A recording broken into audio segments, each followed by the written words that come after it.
Hello, and welcome to the Game Informer Show. I'm your host, Andy McNamara, and as you can see from the video, or if you can't see because you're listening on a podcast, you should know we are doing this show remotely from our homes, so you are getting a weird and odd view of our realities that we live in.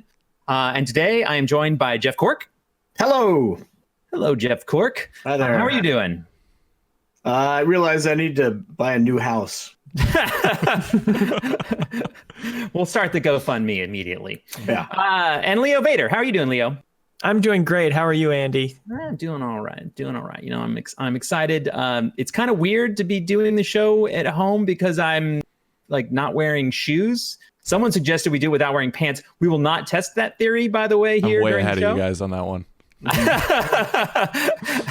And that is the voice of Alex Stadnick. How you doing, Alex? Good. I'm also self-conscious about my space that you guys seem to have a little bit more updated. So I'm doing it this is the bathroom door currently. So I need to figure that out.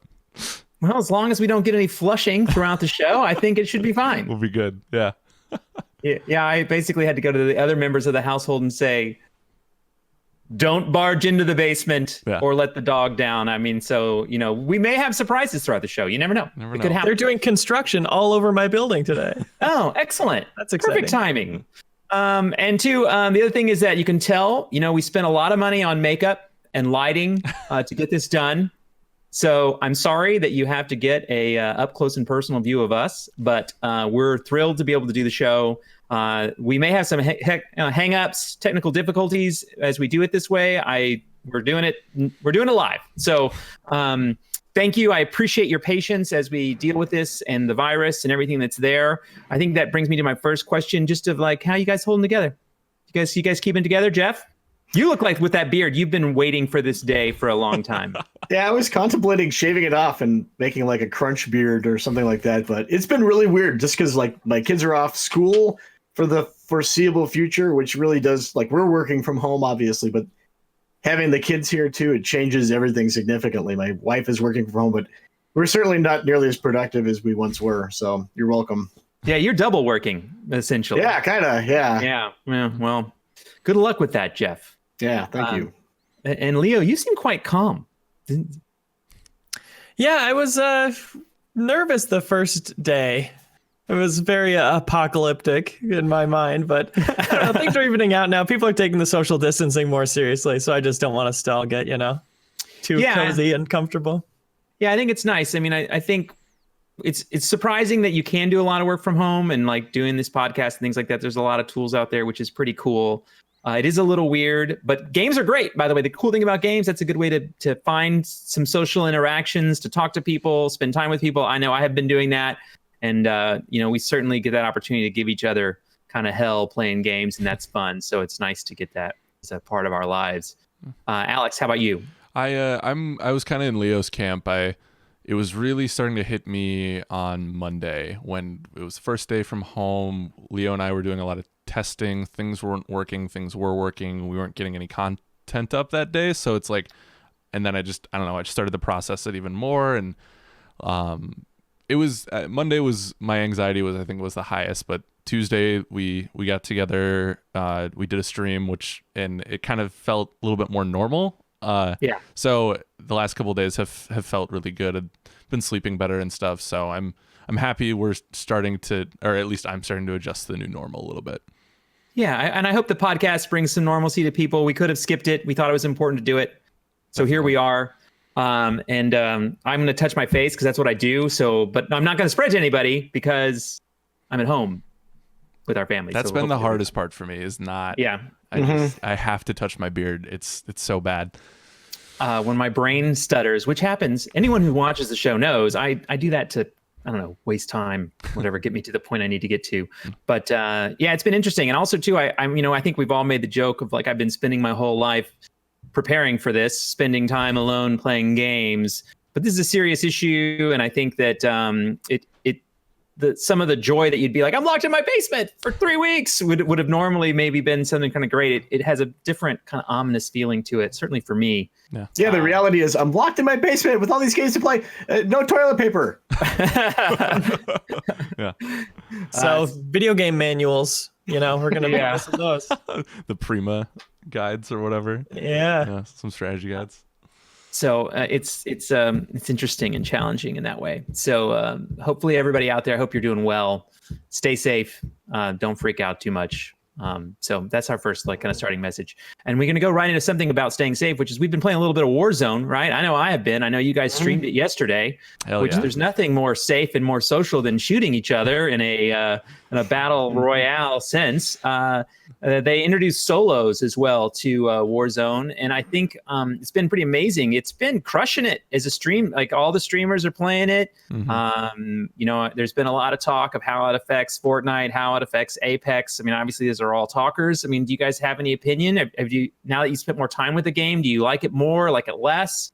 What are your thoughts? Alex, I know you played a lot yesterday and a little bit over the weekend as well. Yeah. What do you got? I definitely, the more I've played it, the more I've just come to love it. The streamlining of it, I loved PUBG with a lot of the inventory management elements because it added to that level of danger. But now that it's pretty much gone in this, I'm really enjoying that. As you saw in the stream yesterday, we had some crazy moments in it when Reiner and Leo and I were playing. There's a simplicity to it that I think lends itself very well for it to be a big success. And obviously it being free is the right move if it wants to challenge Fortnite. I don't think it'll dethrone Fortnite necessarily, but I think this will be the second biggest battle royale from here until, the apocalypse takes those servers down. I'm filling in for Dan. Alex predicts. Love it. Yeah. I'm in. No jacket, that's a good addition. Hey, but I did notice your Ori sweatshirt. Thank you. Very nice. Very, very nice. Careful about the pants. Careful about the pants. Nice. They are Nike shorts, I'd like to point out. Excellent. Leo, what are your thoughts? Yeah, Warzone is I think it's more original than I gave it credit for. Like the Gulag, the 1v1 fighting after you get knocked out to get back in and buying people back, those felt initially like band-aids on top of Call of Duty's insanely fast time to kill that they weren't going to do anything about for this. But as I play it more, it's more like those things turned it into an extended death match that has an arc and an ending like a good battle royale match. So it's kind of like a middle ground where you don't have completely trash runs usually. Yeah. It's more like set up to have an interesting series of events happen in a way that I want out of a battle royale, while feeling a little more drop in, drop out like a more classic Call of Duty multiplayer. So I'm enjoying it more than I thought I would, for sure. And to Leo's point too, I think the Gulag is something that totally changes the game. And I think Jeff and I talked about it on the first day and we were apprehensive, but I almost look forward to those sessions. It's like, oh, I'm dead, but okay, I get that another chance. I get to go wreck some people. And usually I do, I must say. Leo can attest. Yeah, it was pretty great. It was just one after the other. Alex coming back from the Gulag. Yeah. Yeah, I agree. I think it's that second chance is nice. You're like, this is going to be a mess when I land down there, but I like my odds, right? Like when you're going back, and it is fun when your teammates like, I totally didn't win in Gulag. Like I love that they kind of have to pass along that information and that you get to mock your teammates for it. So it's got some good, just moments to it. I'm with you, Leo. I felt like at first I wasn't sure that it was gonna. Like I was like, that's good. Do you know what I mean? But my value of Warzone keeps going up every time I play it. I think it gets better and better, and they've certainly got tweaking and things like that they need to do. But it feels good. Yeah. Nice. Have you played it yet, Jeff? Yeah, I've been playing it with one of my kids, and it's been super fun because he likes to drive a lot, and he's a remarkably good driver. Like he can thread the needle between trees. We ride through the forest while he's honking his horn the whole time, and yeah, it's just been super great. One of the things that I think that is super, it's a silly touch, but when you first land in the kind of pre-match queue and you get XP for killing people, even though it doesn't count toward anything, that's just a super fun way to land and you don't know what weapon you've got. Yeah. And it's just complete insanity because everyone is dropping as quickly as possible. Yeah. I love that. You actually level up those guns. It gives you a random loadout when you go into the lobby, but if you kill somebody with it, you'll get XP for that gun, which is so fun. Absolutely. Yeah, that's so cool. Yeah. And people are going to be, how do I take advantage of that? And it's going to be, you buy the main game, what you do, which is a good they've been smart. I think there's some good things in there. Yeah. Well, that's excellent. So to move on, and I should probably give you a little bit, I should explain the show a little bit. So what we're going to talk about now is our main talker, which is the PlayStation 5. Mark Cerny was just on, streamed an event that I think was originally planned for GDC. It's very technical, but we're going to go through some of that first up as our main talker. And then we're going to follow that up. We're going to talk a little Doom Eternal. We're going to talk a little Animal Crossing. And we're going to talk a game called Roundguard, which has come out as well, and I believe captured some hearts around the GI office. Definitely. And then we'll move on to community emails and things like that. This is going a little off the rails, but could we also talk about a little bit of slightly breaking news that I just saw? Yes. What is the breaking news? The Xbox website is now listing Xbox Series X coming Thanksgiving 2020. Wow, Thanksgiving 2020. So I don't know when we want to talk about that, but I thought that'd be important. I think that's a great one because I think kind of given here, I mean, we've talked about on the show numerous times that we felt the virus was going to delay delivery of hardware. Mm-hmm. I think with Xbox putting a date to it now, do we think that's just a mistake or did they want that to go out? I don't know. I don't want to sit here and check my email in the middle of the show. But if that is the case, I think that's saying that they're committed, that they're confident that it's going to hit this date. At least one of them will, right? Yeah. So they can say that they stuck to it. I'm kind of with you, Jeff. They'll be like, we made it. Here are 100 of them. Yeah. Battle Royale to the death to get your Series X. We've made it a new show that we're doing, and it's going to be on Mixer. Sorry. So or maybe just making where you're going to have to pay $1 billion on eBay, which I don't want to see happen. I think that's always a horrible launch for hardware. Yeah. And it's stressful enough when we feel like the numbers are pretty good. Because I mean, I think there's people that want it, and people don't want to feel like they're missing out. And I don't know. I hope that's true, and I hope they do a good job of making sure that there is actual units available. Yeah, I'm worried this could be like the Switch launch times like 10, though, for how unavailable it is. That wouldn't be great. I think I would agree. I mean, I think there's certainly a danger there. Yeah. Certainly, I mean, I'm not as confident as Microsoft is apparently, but I don't know what Microsoft knows. So maybe. We don't know. I don't know enough about their manufacturing processes to say, is it all in China? Do they do it elsewhere? Like, did they get ahead of it? I don't know. But it's good to know it's going to be on. I mean, if nothing else, it'll be an interesting fight to watch. It means, yeah. And I think too, for us, a little inside baseball from Game Informer is like, one of the weird things has been is the consoles have been delayed, or the discussion about consoles has been delayed. People have games. There's lots of games in development but they're not talking to us about it. They're not talking about them yet. And it's been a little trying for us at Game Informer, and I think anywhere that covers games, just to be like, what is our, what's next? And I think a lot of gamers have sat around and said, hey, what am I supposed to be playing? We're very lucky that this is a week where something like Doom and Animal Crossing are hitting, and Resident Evil shortly after that, which is a recent cover, by the way, I should point out. Resident Evil 3, that comes out in April. So there's lots of things coming, but it has definitely felt like there was not much. And so it's good to have some movement. And I'm hoping that the console announcements and having a date gives us some movement forward. But I do think we're missing one final piece, which kind of alludes to today's talk, which was that, they talk tech. A lot of tech, but we have not talked games. And until they show some of the graphical fidelity and those kind of things, they're going to save games for that.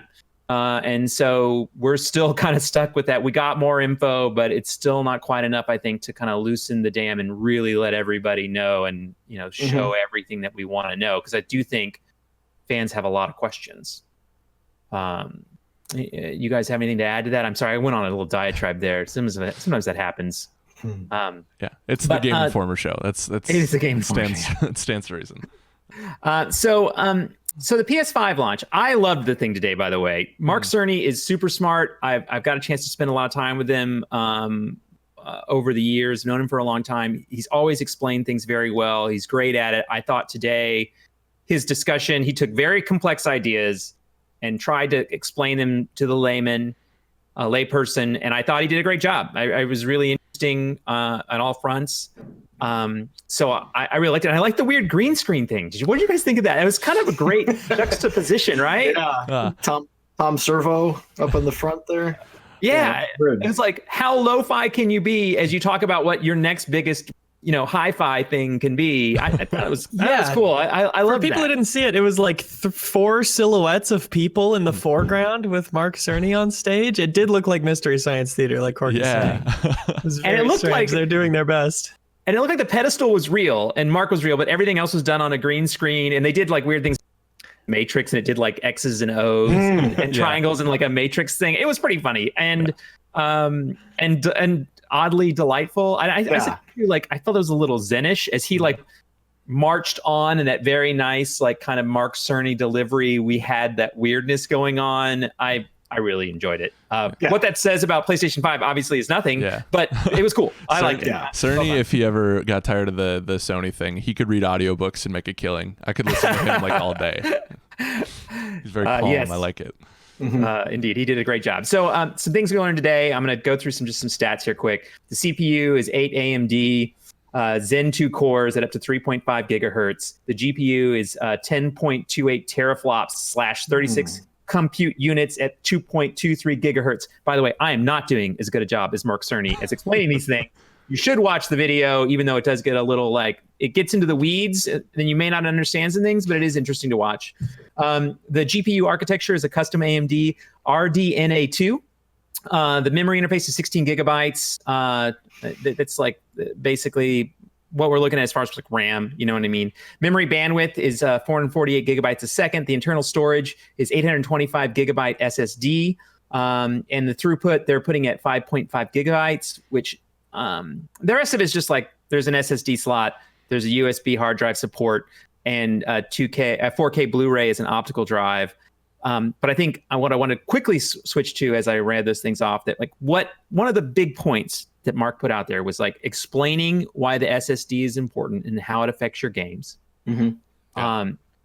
Two, how getting to a certain, let's say, threshold of gigabytes per second is how it's going to enable developers to make better games.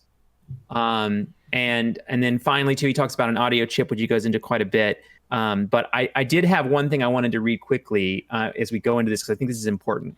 My friend Mike Micah on Twitter put out, he works at Other Ocean, that he put out this note, and I thought it's important to put out here.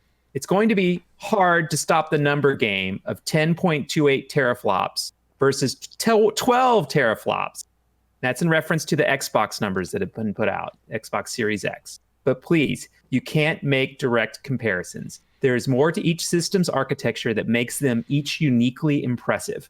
So before we go into more than what was said, I think it needs to be very clear. Mark did a good job, I think, of saying, hey, this is the number that comes out of teraflops, and here's why. And what we're trying to do is, as he architects this, to make that mean something. Because ultimately, all these numbers mean nothing, right? It's what developers can do with the games and make them work and be fun, right? And I think that was a lot of the reaction from people out there, was that this is stupid for me because I don't understand it and I don't care, right? I think there was definitely a reaction group out there that was in it. How did you guys feel? Was it entertaining for you, or did you feel like this is not what you want to know, you don't care?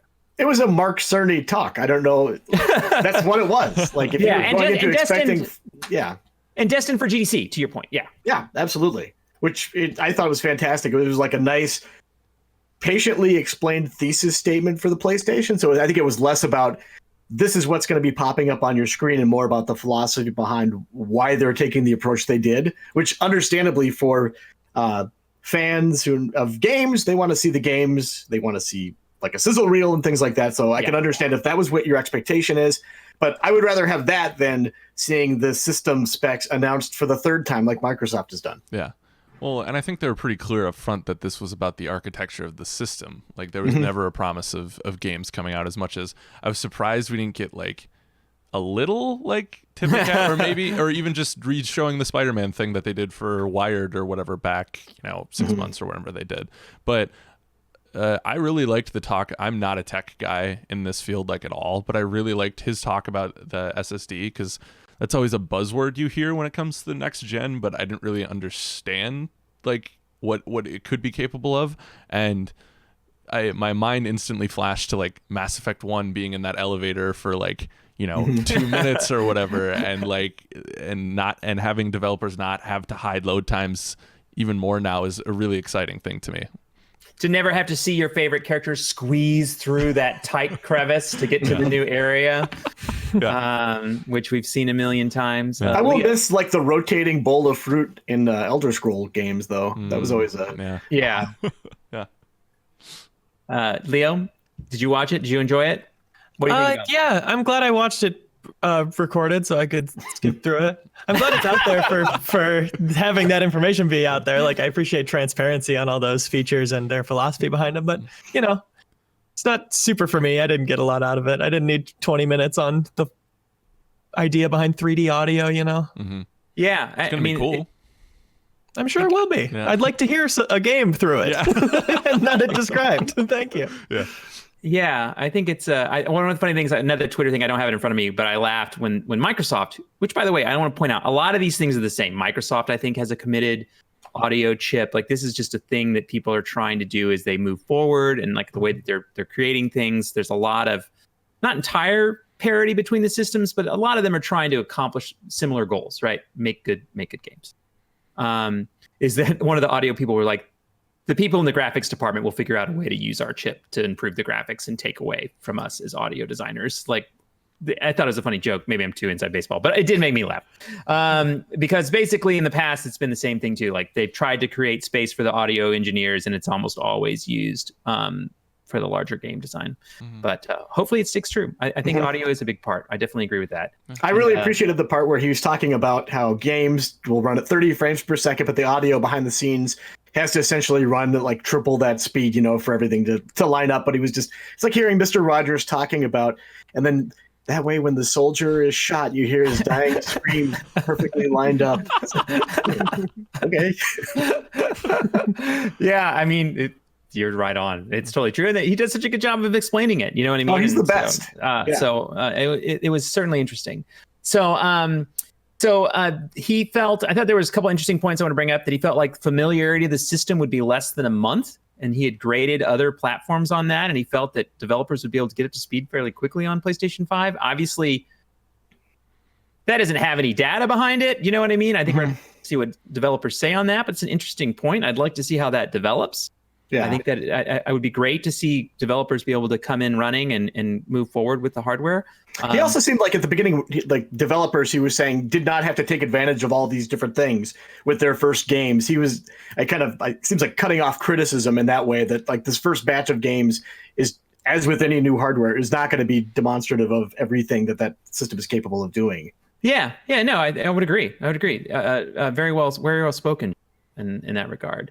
And then I think too, I mean, it's one of those things when someone says to me, like, there'll be no loading in your games, like everything will stream and it'll go forever. I mean, I love to hear that. And he said it, and I think he did put forward a good case. Once again, I want to talk about the solid state drive, the SSD. What it's supposed to do is that by increasing the access, that it can work a little bit like your RAM, so that there can be easy access to, I think he pointed out, like, it takes a second to turn around. So a bunch of data that would normally need to be loaded in and ready to be brought to you if you turned around could now be kept on the SSD, accessed and moved and displayed and rendered when you turn around, and you wouldn't know any difference, right? The idea is that the player doesn't notice any different. Yeah. But anytime there's new hardware, I feel like I hear that a million times. Like, you're never going to have load times.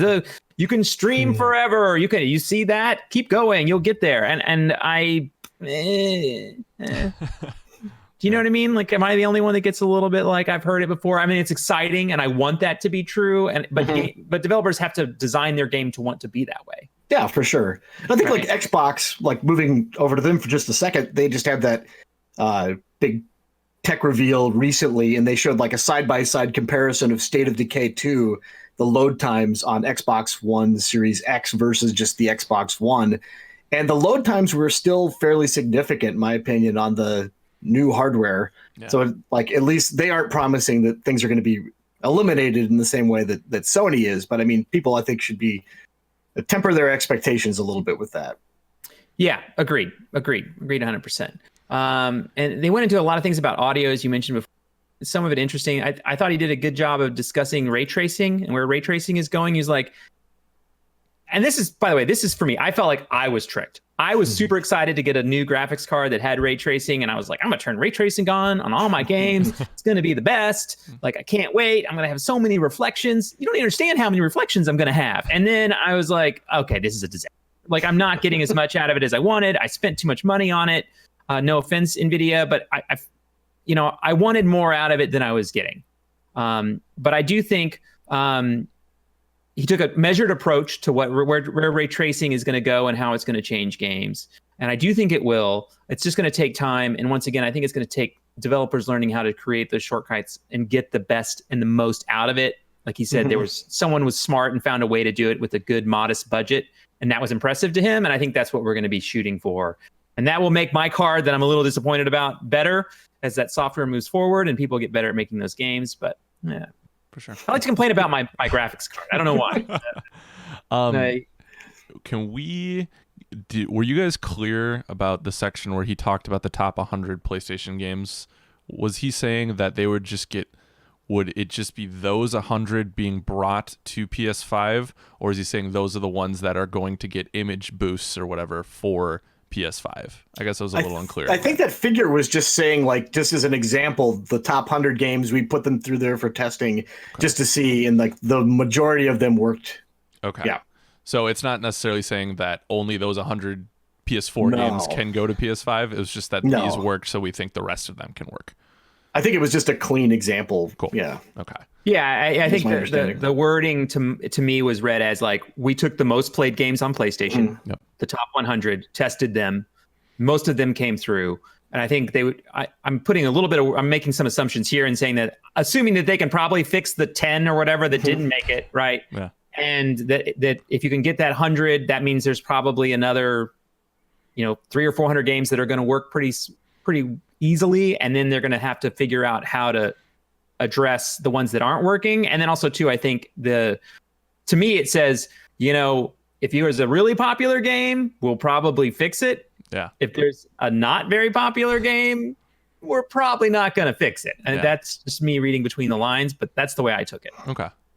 But it's a good point. I mean, it's nice to see that there's some backwards compatibility, though it did stop. It went PlayStation 5 native, legacy PlayStation 4 Pro, legacy PlayStation 4, and then it was like PlayStation 3, PlayStation 2, PlayStation 1, no mention. Yeah, it was hilarious. There was room in the graphic for and they just stopped at PS4 and they moved to the next line. Yeah, you were like, is there more?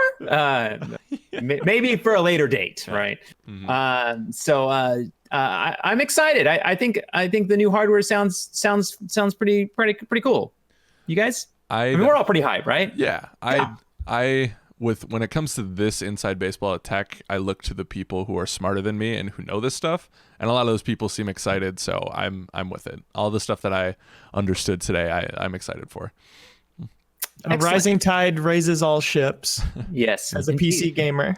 Yeah, but yes, I'm excited. Yeah. Look at Leo. He's knowledge. He's truth. In the upper left-hand corner of my screen. Which, by the way, we were trying to say, could we do like the Brady Bunch kind of thing? I don't know. This is only going to work on screen, but hey, Alex. Yeah. Hey, Jeff. So, for the audio listeners, that bit was executed perfectly. Yeah. Everyone liked it. So I did see that he did make some mention of VR. Do you guys? I felt like that was some little bit of confirmation that I feel like PlayStation's still invested in VR, right? Did you read it that way? Quick mention. Yeah, it was a quick mention. It was quick, but I don't know why you would bring it up there if it wasn't in future plans in some capacity. I'm with you, Alex. Yeah. I tend to agree with that. Yeah. And then I thought the final thing was that all this hardware talk is great, and exactly to what Leo is saying. I really do think services and how we, all those things work are going to be so important in this platform, and that even the like 12 teraflops versus 10 teraflops and all those kind of discussions, it's all gonna go out in the wash. I think at the end of the day. So all right. right, let's talk some games. You guys ready to talk some games? Yeah. All right. So have you been interested in ripping and tearing anything recently? Not particularly. Not particularly. So Doom Eternal is coming out this Friday, correct? Correct. Tomorrow. All right. And it's coming out on a lot of platforms, PC. Xbox, PlayStation. I don't know if they're doing Switch yet. I know Doom, the last Doom, and the other Bethesda games have started to come to Switch, but I don't know if it's always been later. Yeah.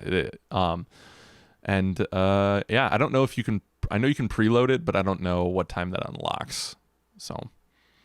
I've been playing it a little bit myself, not as much as you. I believe you finished it this weekend. I finished it. It would be Wednesday night, and it was one of those. Wow. Yeah, it was one of those things where I kept thinking I was at the end, and then it would just do the one more level thing, and it was like 1:00 last night. I was like, my eyes were bleeding. I need to beat this. This is done, and man, I am so happy I did. So you hated the game. I despise it. No, I freaking love that game. I did my homework a little bit to play Doom 2016. I played it when it first released, but I didn't beat it. But I'm happy I went back because it made me appreciate the quality of life changes it made with Eternal. I have notes on what I loved. Also, too, I laughed when you were like, I played the 2016 recently, so I'm a little doomed out. I'm going to play something else. And then I walked in the office and you were playing Doom Eternal. I was like, that was a short break. And you're like, yeah, there's no way I'm breaking. I'm going right. Yeah, I couldn't not when I got the code for it. But man, I need Animal Crossing so bad for many reasons. I think the first place to start with why I loved it is I think a lot of people look at Doom and it's like, oh, it's just bashing demons, and it's great, but I think people just put it in that category and don't think of it. But this game is so smart in how it handles traversal and combat. It feels like things like the everything from like the super shotgun to the chainsaw now serve a gameplay purpose outside of just, oh, it's cool to tear into demons, and it just keeps that momentum going. Like, you need to use the chainsaw to recoup ammo in like the more intense battles and in the Slayer gates, and that was almost hard for me to think about because when I played the original 2016 Doom, it wasn't as important, but they marry all those concepts in a way that feels so good, and when you're locked and loaded in that, you're almost in like a rhythm with it, which is, I know a lot of first person shooters try to do, but this one really nailed it to a level that I was not expecting. And it still has that kind of like you kind of are solving a puzzle. That was always my favorite thing about the last one. You're like, okay, don't get that power up until these guys come, and I'm dealing with this wave, and like that you needed a strategy over the period of the game. Or like, there's a BFG ammo thing right there. If I get it now, great, but am I gonna need it if a super powered demon comes through the door, which they do. And spoiler alert. Yeah.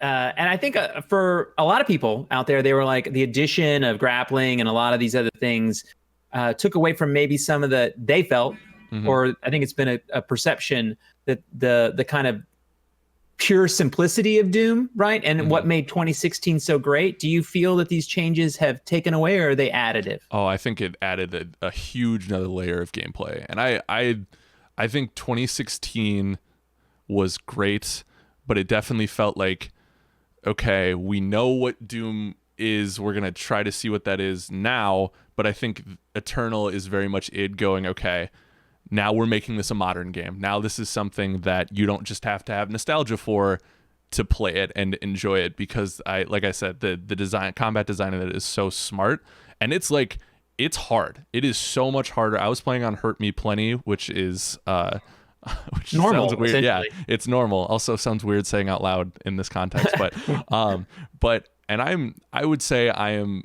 slightly above average when it comes to shooters. I think I'm solid at them, and this one was hard, but it wasn't to the point where I was throwing a controller, except for 2 instances. But you didn't throw a controller except twice. There's one particular boss battle in it that I really disliked, and then there's a specific enemy type in it that I thought ratcheted the difficulty up way too high. Like it was such an abrupt change, and then he becomes an enemy like just in the normal game, which I was like but what does that enemy do? Can you say it, or is it a big spoiler? They've showed him in the trailers, and I've seen him in some people's reviews. It's the Marauder, and he is a living nightmare. He dashes around, and you can only hit him when you're a certain distance away. His eyes have to flash green, but any other time you can't hit him. And his axe does a ton of damage, and then he also summons like a dog who flanks around you. And the first time I faced him, it felt like that thing where I just I felt like my controller just didn't work. I didn't know how to counter him whatsoever. And the game does a great job of teaching you. Like by the end of it, I was beating him. When he would come back, I would beat him. The first encounter. But that first time is jarring, and I still never loved his inclusion towards the end, because anytime I heard him or saw his stupid face, I was like, all right, this again. But the game does a really good job teaching you how to combat him. So and that kind of brings me, like, you need to use that traversal in order to beat a lot of these guys. And I love, especially in the combat section, like they really hammered home the keep moving to survive. And it's and Reiner says it really well in his review that hopefully will be up either now or probably tomorrow, I think. But he talks about how, like, if you stay still for a second or two, like it's genuinely like pretty much over. And I love that. And it's definitely like you can't just casually play this thing. Like you got to be invested in it, which I love. So. Yeah, I think that's worth pointing out. Reiner didn't join us today because we only have 4 boxes and we're just this whole thing. So, Reiner is missed, and he's actually playing some Doom right now to finish up the things for his review, because there was a battle mode that was not accessible right away. Yeah. And so, which should finish it up, and we'll get the review up, and waited to get that last part before we get it there. But I think it's pretty safe to say, I know Reiner's tweeted it, Alex said it, that everyone who's played single player has had a blast. Yeah. Leo, Jeff, do you guys check it out? I have not checked it out yet. I plan to. I'm like 6 hours in. I just beat the Marauder, I think, a little bit ago, which, yeah, as problematic as Alex says. But yeah, it's really fun. I had bounced off of Doom in 2016, but this one has just so many more layers, so much more going on every second. It's like, in some ways, it feels like managing bars of like, I need a chainsaw now to get ammo back so that I have enough to weaken these guys to do a glory kill to get health back, and managing things like that. But it feels very natural. It doesn't feel like you're managing resources. It feels more like you're just being smart while flying around shooting people. Yeah. The degree to which you are flying around in this game, it's really fun. Yeah, I only played like 30 or 45 minutes late at night. And I did notice, and maybe it was just because it was a little cloudy, but was that it tended to like throw when you were out of ammo, it stopped being like, hey, grab the chainsaw, go kill something. It was like, here's the chainsaw, buddy. You got to kill something to get some ammo back. Like, I think they streamlined some of that. At least it felt like to me that was the case. Or maybe am I crazy? I felt like that versus 2016 was a little bit easier as far as like pushing you towards the routines you needed to have to, like you said, manage your resources. Definitely. Mm-hmm. Yeah. This game also has just a million layers of progression and different things you're collecting that give you different things, from like runes that let you slow down time in midair by like holding down aim, or like artifacts, these weird crystals that you can like spend in your home base on like costumes and suit points, which you can spend elsewhere. It's like there are so many collectibles and you are always spending them on building your power. And to Leo's point too, that's why I think the game teaches you to be better at it as you go on, but those powers really do make you feel like a beast towards the end without ever making you feel like you're like in God mode, which I really like. You have the right resources to tackle the situations, because then there are certain points in the end game where literally my entire screen was all demons, and you couldn't do that without some of that, at least easily. So it just balances challenge very, very well, and I'm here for it. So I need to ask the question that I know is on top of everyone's mind. How is the story? I cried. Yeah, when the Doomslayer fell in love, it was over for me. It changes everything. Yeah. goofy and punchy. I do appreciate how into the lore they got, though. It feels like the writers of the game just like got together and like, you know what? This is a crazy concept already. Let's just play. And there's weird sci-fi elements in it that I really, really enjoyed. And I like it's as much as you do or don't want in it. Yeah, that's excellent. All right. Well, look for the review online on GameInformer.com. I'm sure we'll be streaming it and doing some other things with it here in the future, as much as we can from home. For sure. And it comes out later this year on Switch. Excellent. Thank you. Come full circle on it. This is the power of us not being in the studio. We're right here at our computers. Here we are. We can find answers, so we don't sound like completely dumb. The internet is our fifth chair. Yes, exactly. So I believe there's another game. Why I can't seem to remember. Creature something or other. Jeff, do you have any idea what any other games coming out? It's Animal Crossing. Yahoo! Yeah, it's great. Yeah, I have played a ton of it, and the review is on the site. It is fantastic. Yeah. Yay. So last time we had you on the show, we did the whole dance that we do around any Nintendo game, which is like, guys, I know this answer, but I can't answer it because I had to lie so much, Andy. And like, don't ask me this question because I'll look stupid because I can't answer it. And so tell us, what could you not tell us in the past? What are the secrets you were holding back from us in the previous show? The biggest thing I think that I was holding back was just how the breakable weapons actually affect the core gameplay loop of Animal Crossing.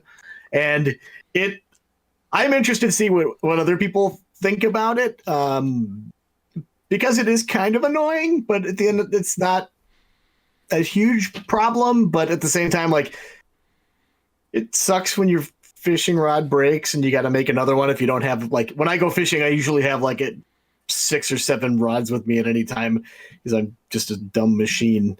So because I don't. How fast do they break? The flimsy one breaks after about 8 uses. Which is what you call fishing, I think. I'm quite an angler in my spare time. And then the other one is like upwards of more than 24 times it'll break. Okay. Eight casts. 8 casts. Yes. You find yourself bringing a bunch of fishing rods because they're going to break? Oh, yeah, absolutely. That's very silly. But if that's the takeaway, like, I again, that's just like a very like particular detail to zero in. I think the whole of the game is just so good. It's so fantastic. It's everything that I was hoping it would be as someone who really likes Animal Crossing games. And I think it's kind of reinvigorated my love for them. I think the 3DS one I liked, but I just never got into it in the same way. But yeah. Is this going to cure the world? This is going to cure the world. Absolutely. Yes. Yeah. It'll help with social distancing. Exactly. So it's just, sorry. Now, do the breakable weapons introduce any kind of like inventory management problem? I think ultimately it's a way to kind of steer everyone toward the crafting because that's a big part of the game. So, and the resources to replace these things, they're abundant. So it's never a situation where you're just like, well, there was the last fishing rod. I got to wait till tomorrow to make a new one. I'm out of luck. It's nothing like that, but it's just kind of like, I'm going to go to the crafting table and make one. It's just, just a minor thing. But like what I do like about it is, at least in the first couple of weeks, they do such a great job of like getting you on board with all the various systems. And it's like a nice methodical trickle of new, cool, fun, interesting stuff every day. You know, the point of the game being it's something you keep returning to day after day after day, and things change. And it is a nice drip feed of new content that is really quite meaningful in that at least in the early couple of weeks, for sure. Excellent. Nice. Excellent. Is there ever a point where like those breakable weapons, do you get improved versions of them? Or is it always like 8 casts and you're done? Well, yeah. You start off with the recipes for, and to be clear, they're not weapons. This is Animal Crossing, you maniac. You're gonna get out of the Doom mindset here. Well, one of them is an axe, and you can accidentally hit someone with a net And chop them in half. Yeah. They're not weapons. You start off with like the flimsy version of them, and pretty like within a day or two, you get a better recipe for like just the standard ones. Okay. And I have not I've not come across an unbreakable version, which was certainly a thing that's from Animal Crossing's past. But I would not be surprised if they are in there eventually. Gotcha. Cool. Yeah. All right. We're all newcomers to this series. I don't know. Andy, have you played? It's not for me. Okay. Yeah. I know myself. We've talked about it on the show, and I'm not dissing Animal Crossing or Animal Crossing fans before anybody. I just know it's not for me. Yeah. But I do know Leo and I are interested in it now, right, Leo? Yeah, for sure. And like, is this, sorry, not to speak for you, but Right, Leo? right. Whatever, man. Is this a good jumping off point for us, for people like us? This is the perfect place to start. Absolutely. Because I think, like we talked about, like the last time, you've got the Nook Miles challenges that kind of give you carrots to chase after, which I think is super, super helpful. And there's also some that keep rotating in and out, so you can keep getting like small little incentives for doing things like catching 5 fish or whatever. So it's not a matter of like, once this challenge is done, it's done. You've cashed out on it. You have nothing else to look forward to. So new things are always rotating in. Like, you're constantly getting miles, and there's always like cool stuff to spend them on. Yeah. Awesome. Love it. Yeah. I'm so excited. Very cool. Yeah. All right. It's so good. Yeah. You invite me to your town, I'll give you some fruit too. Oh, okay. I'm going to take you up on that, actually. Yes. Be careful. Keep your distance. Yeah. Oh, yeah. No, too close. You know what I mean? Like, maybe you set it down and run away, and he come up and take it. Yeah. So the last game I want to talk about this week was Roundguard, which recently came. We've talked about it. I know you guys done a new gameplay today on it. It's the elevator pitch on it has been Slay the Spire meets Peggle. Right? I think that's essentially that's mostly Peggle. It's Peggle meets Peggle, essentially. Honestly, it's like if EA had done the smart thing and made a Peggle game called like Peggle Dungeons, that was a roguelike. That's what this is. Okay. All right. So I take it you guys like Peggle? Love it. Yeah. Yeah, I love Peggle too. Peggle's one of my favorite games. It's so good. So to put a little thing on it, so you basically, to his point, it does have that roguelike. You start at the beginning, it's a journey. They kind of set it up as an episode, right? And then they're kind of making it, it's kind of the lore. Yeah, it's like a play. There's curtains, Super Mario Bros. 3 style. Yeah. And so you're trying to get your way through the dungeon. You make choices after each area is cleared, as far as the path you take, and you get items that you equip or sell. And basically gold is your score. Essentially, yeah. Yeah. And the main difference in the game is you have powers. You have 2 powers at any given time. So you can be thinking more after you shoot your guy out of what you're going to do. Of like, I'm going to get near this enemy and then blast off this AoE attack that'll make them like weaker so I can finish them. Or I'll have this ability where I can double jump and like shoot under this block and then like double jump up from under and hit a guy that way. There's a lot more thinking you have to do after you fired the ball than in Peggle. Yeah, Peggle's definitely like fire and predict. You're just like, please go in the bucket. Please go in the bucket. Yeah. Which it does have that too. Your guy can bounce off the mattress, maybe I guess at the bottom, and like not cost you any hit points, which is always a huge win whenever that happens. Sure. So Jeff, you've been playing the game? I've not been playing it. I just was in the new gameplay today with Leo. I was wondering, there was another character that was not in the version we played, right? Or did that have all the characters? There was 3 then and there's 3 now. All right, I'll see myself out. Well, I've only played the warrior. I played 1 or 2 runs at this point. I haven't gone too far into it. My thing has been I've been playing it on phone. I don't know about you guys. I know Alex said he's playing it on PC. Yeah. I think you played it on both, Leo. The thing that's kind of annoying me a little bit is that the thing I liked about Peggle was that I kind of like aimed my shot and it was like you hit the fire button, right? And in this one, it just wants you to tap the screen. And for me, I'm like, tap the screen, tap, tap. And sometimes it like fires the first time. Sometimes it takes me 2 or 3 times. I don't know if I just have too much gunk. I have too much coronavirus on my phone. Yikes. And it doesn't work. Yeah, it's not registering your fingers as a living human being, I think. It's not the first time that I've not been registered as a living human being. But that's weird. And because they put it so the powers were the buttons that you get on left and right side, to your point, I've had a little bit of annoyance of that because I want to like make the shot and then do my power ASAP, and it hasn't really worked out for me on the phone. And maybe it's just me personally, but that's been an annoyance. That's the one critique I have of the game, right? at least from my playthrough. Yeah. But otherwise, you guys think it's the greatest. How much does it cost to you buy? How much do it cost you to buy it? I got it with Apple Arcade. Yeah, it's with Apple Arcade, or it's $20 elsewhere. It's on Steam, Xbox, and Switch, and PS4 soon. But yeah, it's been like my relaxation game when things have been stressful, which they have been. Doom is awesome, but I'm playing it on one of the harder difficulties, and it's not. I wouldn't call it relaxing. So Roundguard is my go-to of like I'm going to soothe my brain a little bit, give it a little massage. So until Animal Crossing comes out. Of course. Honestly, yeah. We'll see. Yeah. So since we last did the podcast, I have been playing Ori and the Will of the Wisps. In fact, I beat it last night. And really fun. And I thought since we talked about it a little bit last week, I wanted to bring up, we talked a lot about escapes with Reiner as he did the review. And he mentioned that they didn't put any kind of checkpoints along the way with them. But as someone who, my biggest problem with the game is probably the escapes. And I know there's someone who's going to be on the other end who's going to say that's their favorite part of Ori. I'm 100% sure someone will say that. So I know I'm unique in my take on that. I just love the exploration. The world is so beautiful and I love exploring it. And then it's like, all right, now do this escape. And I'm like, do the same thing over and over again until I memorize the pattern and get it perfectly right and get out of this mess. And there's probably 4 or 5 of them in the game. And one of them I did like on the first try, which was like, I high-fived myself literally like at home. I was like, woo!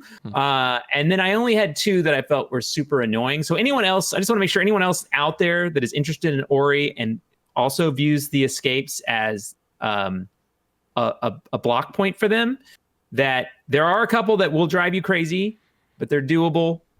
And I think they're easier than some of the last ones. For sure. And I think and so I would say if that was a concern for you, you should start out. It's definitely, let's put it this way. It's going to be top 5 for me, I think, this year. Probably. I know we don't know what's coming out yet, but I loved it. Yeah. Loved it. And as a big time Metroid fan, it pushed a lot of buttons for me, and it's just absolutely stunning to look at. Have you guys checked it out?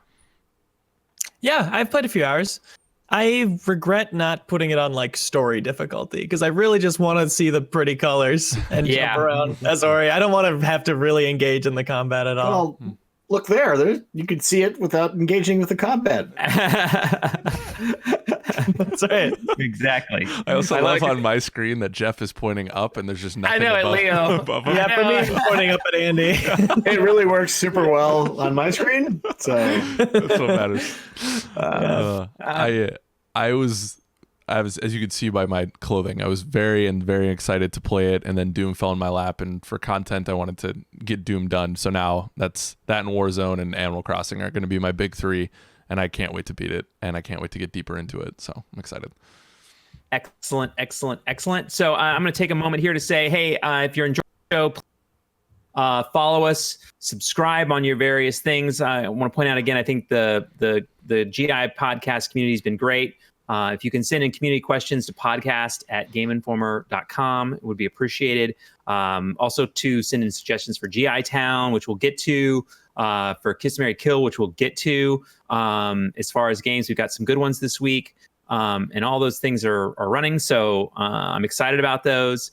But thank you. And, subscribe, hit the bell so you get alerts that we're on. That the show is going. We would really appreciate it. It's because your support is why we do the show. And I don't know if I mentioned this, but this is free.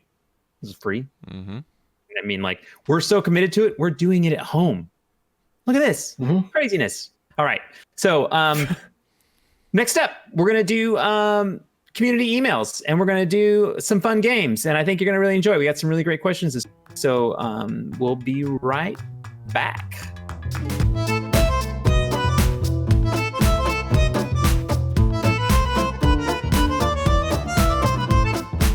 Hello, and welcome back to the Game Informer Show. I'm your host, Andy McNamara. Before we begin, something an oops-a-daisy has happened.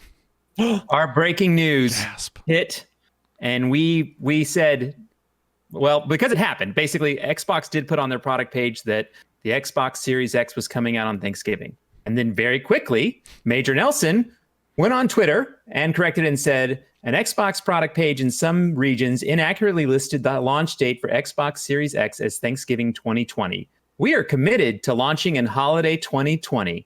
So we had an oopsie daisy, but someone else had an even bigger oopsie daisy because as we discussed, that seemed unlikely, and I was kind of shocked that they would commit to that at that point. And apparently they have not. It seems like we also learned that Microsoft doesn't consider Thanksgiving to be a holiday. Interesting. Yeah. How dare they? Yeah. Why do they hate Thanksgiving so much? On next week's podcast, we'll look into it. My favorite part of it is if you look at their site, the holiday is, I know you can't read it, but is lowercase. Yeah, so someone's like, oh, we got to change it. That's funny. I got the sense that might have been what was it? What is it? Could you give us the delivery of the oopsie daisy, please, Leo? You did it so well in our. I believe I said whoopsie doodle. So whoopsie doodle. Oh my God, I ruined everything. Whoopsie doodle. Thank you. Okay, all right, thank you. Well, so whoopsie doodle. If everyone out there, remember it's a whoopsie doodle. Yes. All right. So and I should finish the introductions. Jeff Cork, how are you doing? Great. Excellent.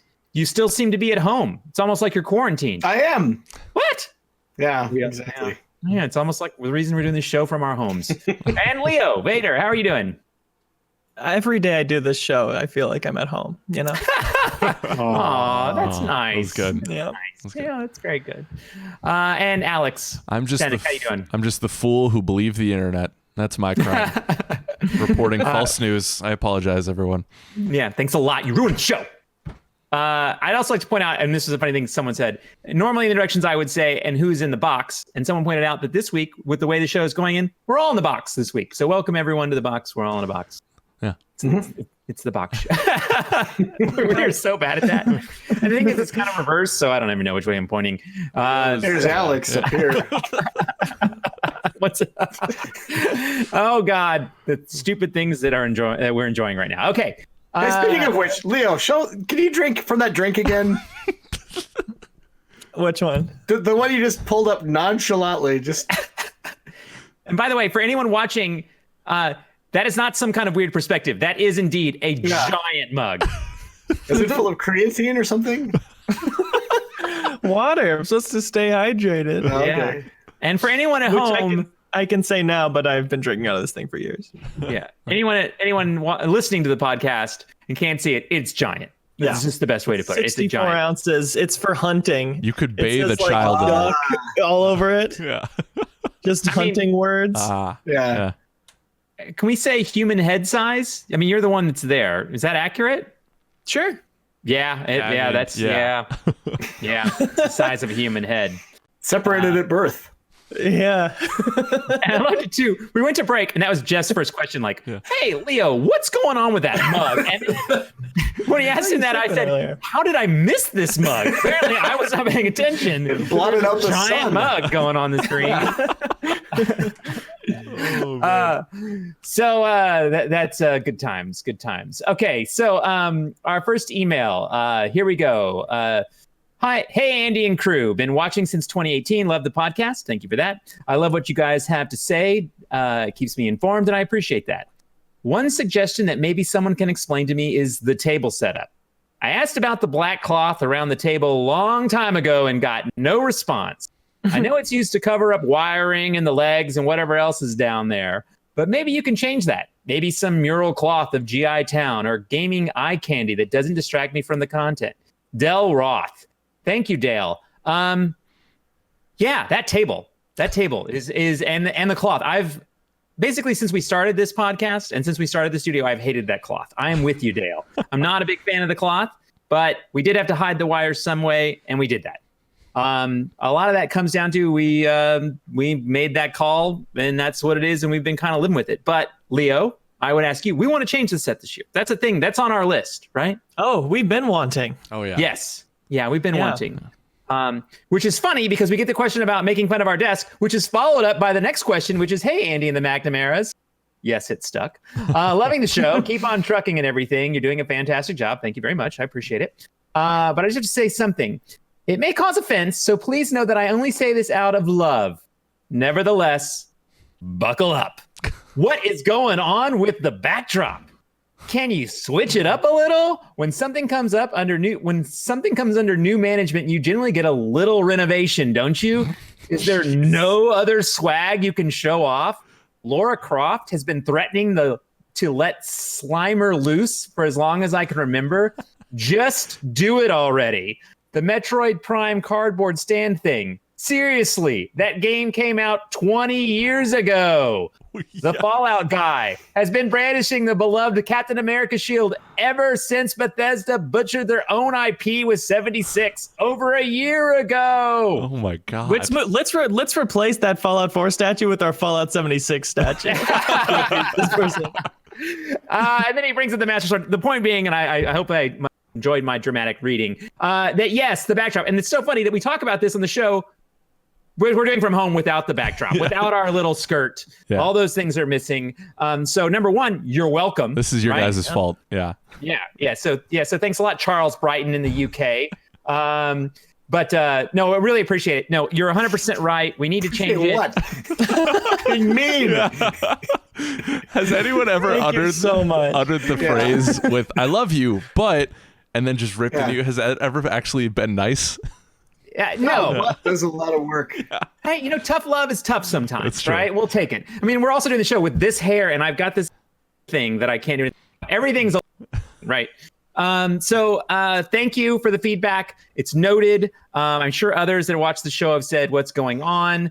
We need to change it. I actually put in our budget, whether someone gives me a budget or not, depends. I wanted to get a fancy desk. I'm trying to get us a fancy desk. Hopefully we can get a fancy desk. Yeah. I'd like it to have like weird colors and stuff and a monitor and I don't know.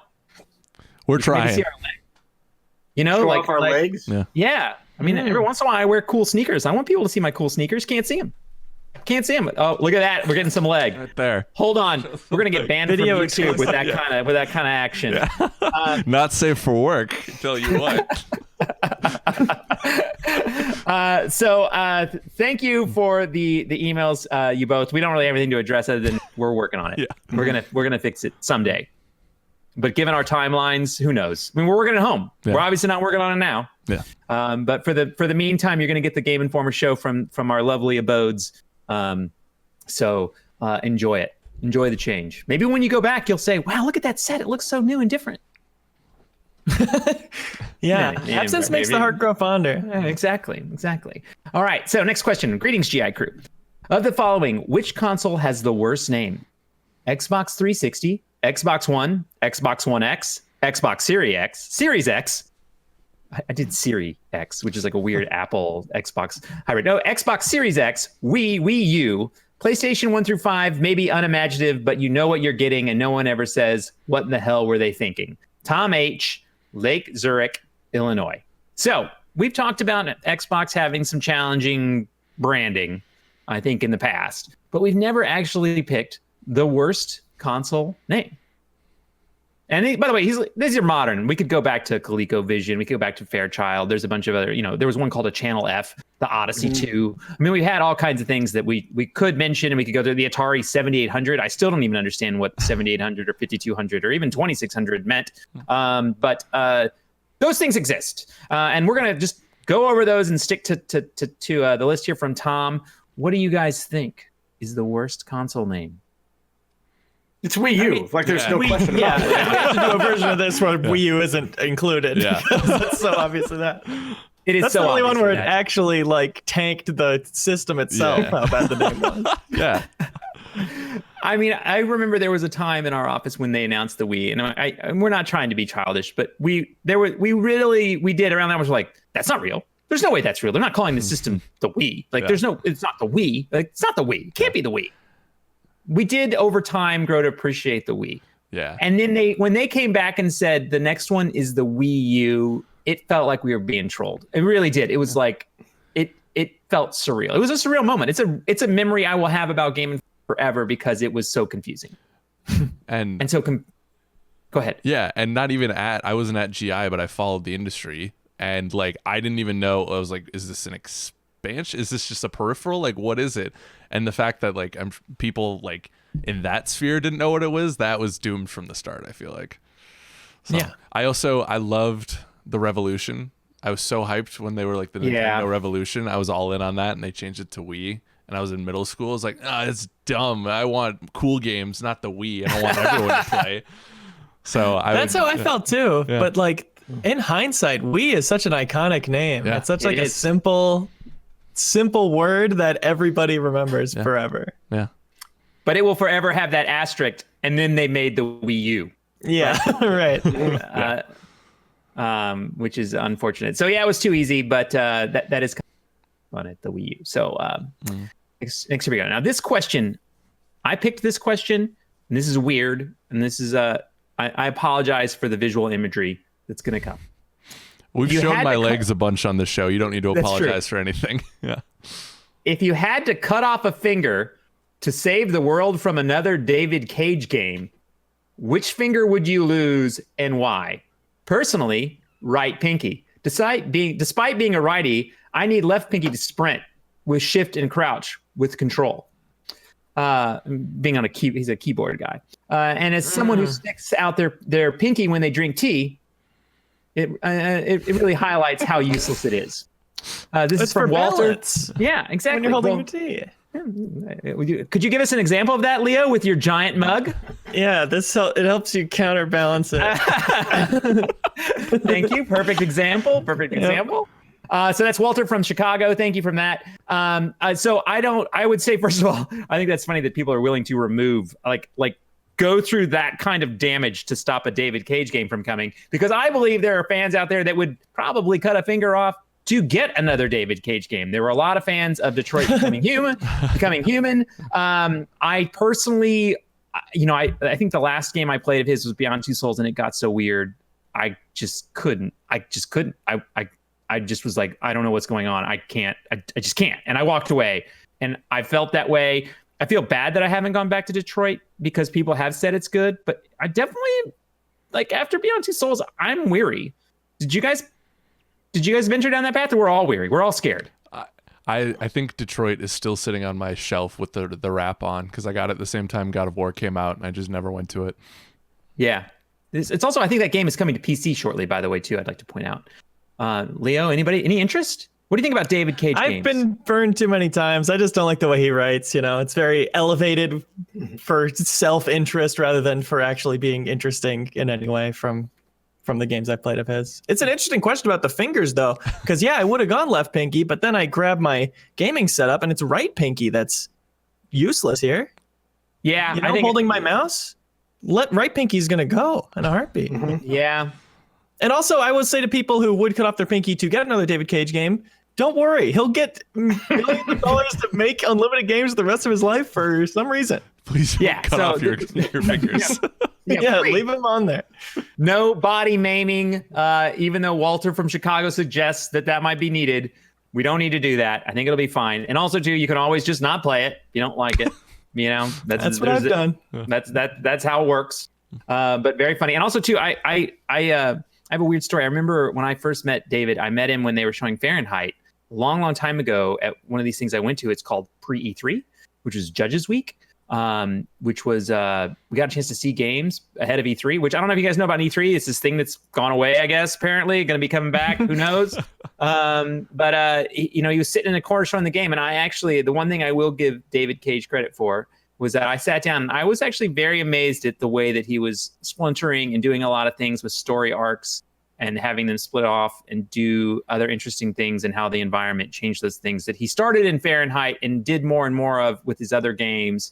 I think it's more commonplace from a lot of people at this point, but I do give David some credit in that I feel like he was definitely trying to push the envelope of how narrative was done in games, whether, like Leo says, he didn't love the writing and some other critiques he's had of his work. It's been an interest of his. So I think we should make sure we give him a little tip of the hat for that. Next question. Hey, GI crew, thanks for being amazing people and putting out stellar content. Hey. You're welcome. I think I was off that day. Yeah. Oh, that's right. There's more to the question. I'm sorry. I just was sitting reveling. there. Yeah. Sucking it in. I wanted to respond to last week's topics, to which I have a game that was both out of my comfort zone. I mostly play first-person shooters and third-person action-adventure, and created my main hobby, League of Legends. I was introduced to it in 2013 through peer pressure in college, and with my MacBook and crappy mouse, got addicted to the strategic gameplay, art, lore, and strong desire to win every match. Having never played PC games, it took some getting used to, but once I played through it enough, it was unlike anything else. And by the way, how many college students learned League of Legends in their dorm rooms? It's got to be in the billions. Now, also, because of League, I'm extremely passionate about esports. I mentor 2 esports startup companies, and it consumes my time outside of work, both in watching and playing games like Siege, Call of Duty, Overwatch, and of course, League. Enough about me. Do you guys watch esports or not? Why do you, or why don't you? Evan from Atlanta, Georgia.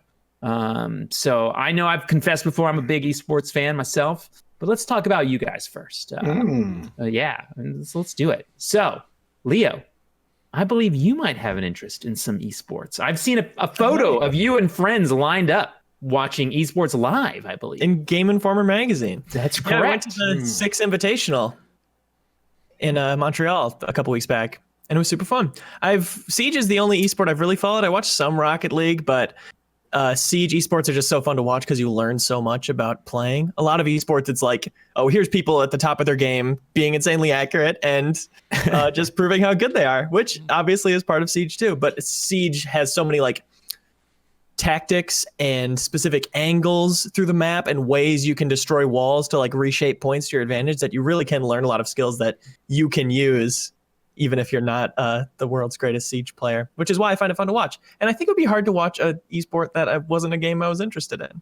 I've done that, I will admit. But so my question for you then is, so you look at it as more tutorial? Have you fallen in love with any team players through your watching, just to learn more? Some players are interesting, like Hyper. I was following last year. He was like the youngest person in the league. He was 17. And so following stories like that are fun, but there's too many games to ever keep up with. And I don't know why I would focus on a certain team, especially when it's not like regional, Yeah. So I haven't fallen in love with the team yet. But being at the 6 Invitational and being in the room with crowds going crazy for one team or the other and the shocking like upsets and back and forth that were happening, I became really invested in a certain team winning in the championship. No, that's cool. Yeah, but you're not a sports guy. Like you don't like regular sports, right?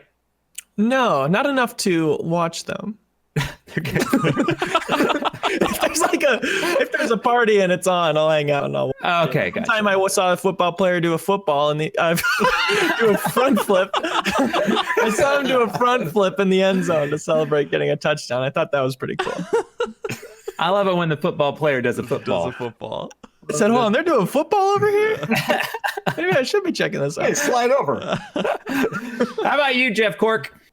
I would love, and someone will probably be like, you idiot, this already exists. I don't think I have the patience to watch an entire event, but I would love a sports center like roundup contextualizing highlights from a bunch of different games.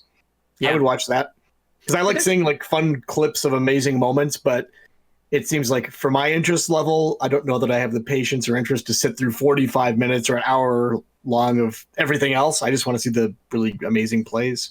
Yeah. There's people doing out there. There's a lot of clips and some other things like that you can find and follow if you do get interested to go see those things. Sometimes it is tough without some of the context or not knowing who it is because you don't see them. You only see the play on screen. But you can definitely. There's been a lot of highlights that I've seen and enjoyed. I think the difficult thing too is like I really like Overwatch. I've kind of fallen off a little bit, but it's a game that I know how all the characters work and understand the meta and everything. But just watching Overwatch League, the presentation of it was so frantic. It didn't seem like they really nailed it in a way that it was enjoyable for me to watch. Like, even as someone who enjoys playing it, it was just like complete chaos. It didn't seem like it made any sense. I wonder if that was some way, like a camera setting where I could choose what I'm following rather than just like the whims of the broadcast team, like they're doing the best they can. And I'm sure that a lot of people really enjoy it and get a lot out of it. But I think I would prefer to stick with one particular player, for instance, or like watch one particular area on my own. Yeah, that's what CS:GO does, right? I think Mhm. they're the biggest game that's doing that of like in-game Yeah. stream watching. Yeah, for Dota sure. does that as well. I think League does. You can manage the camera yourself and select them that it's streaming to the client. Yeah. Which I agree. And that's one of the things when I went to Call of Duty here in Minneapolis, it was great. And they had like the main screen had the action that was being streamed to home. But like when my favorite player was on the screen, or like someone who I was really interested in watching, or when you watch someone struggle, you're like, oh, I want to watch that guy because he's struggling. The shoutcasters are hopping around to the action and not watching that individual play happen. And for me, like one of the cool things about I like real sports and I like esports, is like when you go to a football game, you get a different presentation. You're like, you can watch the play develop from up high. And also too, if you're your favorite player, like, oh, he's on the field, he's set up over here, I can watch him do that. Or baseball, I can watch, my third baseman, he's my favorite, I can sit on third baseman side, watch him do everything he does, whether it's the focal point or not. And a lot of that is missing from the presentation at the events. So I'm with you there 100%. And it's still early. One of the things I think is important to bring up here is that the virus has affected the ability for these teams to get together in the short term. I saw a lot of people talk about how hard they were working to set it up to be able to do these events remotely now, because a lot of the players and the teams, they want to play on LAN because it's a faster, more precise game. And I know some of the Rockers, the Minnesota Rocker, their Call of Duty team here in Minneapolis, who I'm a fan of, go Rockers, is that they were like, now we could lose based on how good our internet is, which is kind of terrifying, and to some degree, I think is unfortunate for the game. Do you know what I mean? Yeah. But Overwatch and Call of Duty are going to now do their games remotely, just like the Game Informer show. Though hopefully, we'll see how it goes for them, because it's going so well for us. And so it's interesting. How about you, Alex? Do you watch esports? I'm in your guys' camp or specifically Andy's too, where I love sports and obviously I love games. So I would have thought that meant that combination would have worked for me. I don't have anything I follow religiously. I like I love the Rocker because they're Minnesota. Like go Soda. And I think Jeff hit the nail on the head with like. The presentation was I went to the Call of Duty League opening match with Andy and Leo and a couple other people, and I was like, this is cool, especially like I love when teams get a little hyphy and start talking a little bit. And that first game, like Scump got up from Chicago and started like really giving it to him, and I was like, okay, all right, we got something here. But like they just, until they figure out that presentation issue, which I felt was good when they switched to a slower game type like search and destroy. But until they crack that code, it's going to be hard for me to get into it, because I'll see like, oh, Silly on the Rocker just went on a 6-kill streak and just decimated the other team, but we didn't see any of it because the broadcaster was on that specific screen, which I don't envy that, like that person who has to work the switcher as someone who does in the GI office. Like it's a tough spot to be in. So the first league, whether it's Overwatch, Call of Duty, whatever game comes next, the first league to crack that presentation issue is going to make it big, I think. Siege does a good job with it because it is so slow. They can say, oh, we're watching this person, somebody else got killed. Now we pull into a picture-in-picture and we show the replay of what happened, and you can see that kill happen right afterwards. And that's the moment when the crowd pops and is like, oh, no, that's what happened. Yeah. Oh, God. Yeah. But they can only get away with that because it's a slow 5v5, one person getting picked off after the other over the course of 3 minutes. And a lot of games just don't have that. Like that COD, watching people play regular COD, even at the pro level, it was like, what am I watching? It was crazy. It is hard because it's so fast. To your point, I think that's why Counter-Strike is a much loved fun, as well, is because it is a little slower. It's easy to be able to tell someone made a great play, right? That you can see it develop, and they have a lot of good tools to explain what's going on. With like grenade, it's like as far as like the arcs and like being able to see the silhouettes of the other players. So you're like, don't peek, don't peek, don't peek, don't peek. He peeked. Yeah. Oh my God, he peeked. I think that helps people understand it. I should watch more. I don't watch Siege. I should watch some Siege.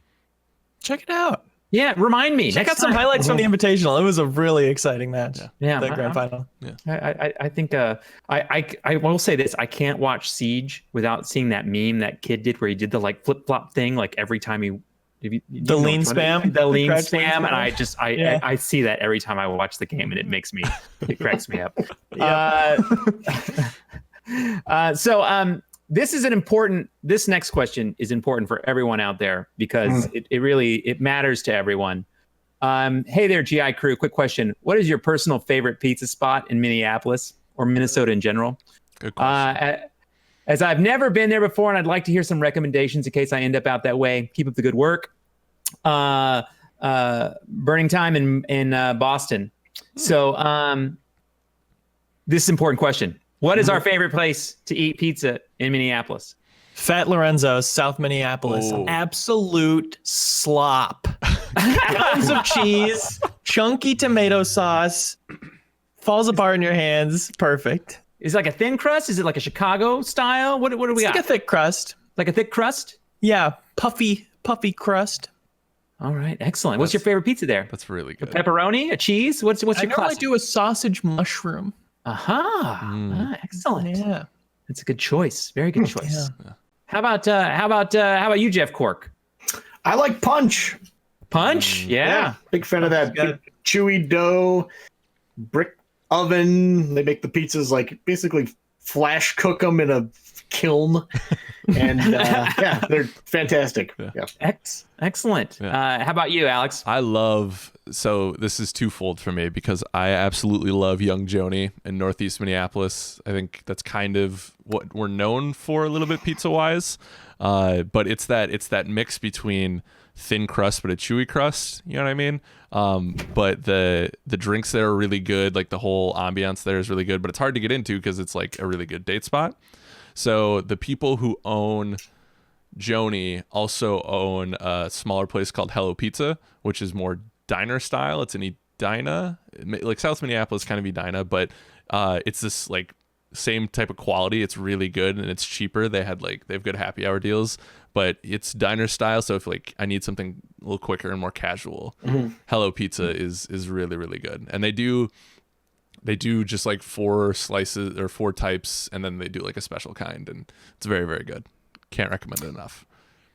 Yeah, I'm going to back you up on the Young Joni. They also have a speakeasy in the back where you can order pizza. Yeah. The speakeasy is fantastic. Yeah. The drinks are too expensive, but it's a really good place. They're really strong fun. though.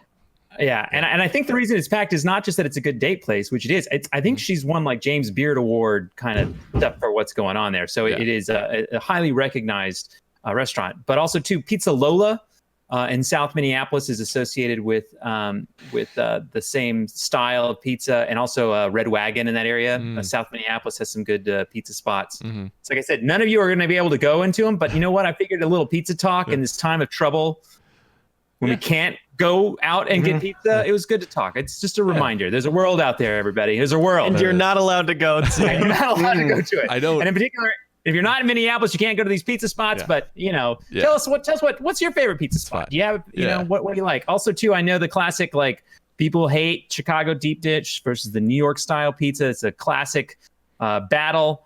Maybe someday we do a Kiss, Marry, Kill on pizza. Kind of pizza. That's on good. pizza. Whoa. I will point out you can still do takeout, so you'd have to check the restaurant, but go support those restaurants if you can. Yeah, get yourself a pizza. Yeah. Next question. Dear Andy and the GI crew, as the youngest of 3 siblings, I've always been relegated to the sidekicks or the second controller. In video games or on the playground, my older sibling always forced me to play as the secondary characters instead of the main hero. Because of this, I developed a Stockholm Syndrome-like love for all sidekick characters. So what do you think are the top 5 sidekick characters in video games? Those stalwart companions who are always at the hero's side to lend a hand. Thanks, Joshua from Dallas, Texas. So, this isn't GI Town, but let's make a top 5 of sidekick. Let's do it. Joshua needs this. He's been kind of. He definitely has a Stockholm syndrome, like that's rough. A bacteria. Yeah, I mean, I feel for the guy. Me too. I was the youngest of 4 cousins, and I was always picking between the pink or yellow Power Ranger. Those were the that were left when it came time for me to choose. So does anybody have a first pick for the favorite? Is Yoshi a sidekick or a vehicle? Oh, Yeah, he's technically a motorcycle. Okay. Technically, Track that. That's a great question. I mean, he has his own game, so I would call him Yeah. a sidekick. I definitely would, but for humor's sake, I like the idea of him being a motorcycle. He's more than a tool, Like you car people. dealership. He's an actual animal. Yeah. Right. Who Mario is mean like to that. in Super Mario World, I might point out. Yeah. Smacks him. I don't like it. But Yoshi's good. Luigi, I would put Roman Roman. from GTA 4, kind of a sidekick. Yeah. Nico, my cousin. There he is now. Special appearance. That's a good one. I got to throw out Chewbacca Because of Yeah. course. because, of course. Yeah. I'd say Garrus from Mass Effect. Always by your side. Oh, Garrus is a good one. Garrus is good. Mm-hmm. Yeah. Any other? Do we like Tails in this group? Do we like Sonic? I don't like Tails Yeah, as an Tails. individual. Yeah. Yeah. Couldn't tell you much about him. No, there's no Tails No, lovers. no here. Tails here. Okay. I do like Clank. I've always liked Clank. I don't know why. It's great. Clank's great. I like the solid, just straight robot comedy in games has always worked for me. I'm in. I like So Clank. I'm a Clank guy. Yeah. Yeah. That's a good one.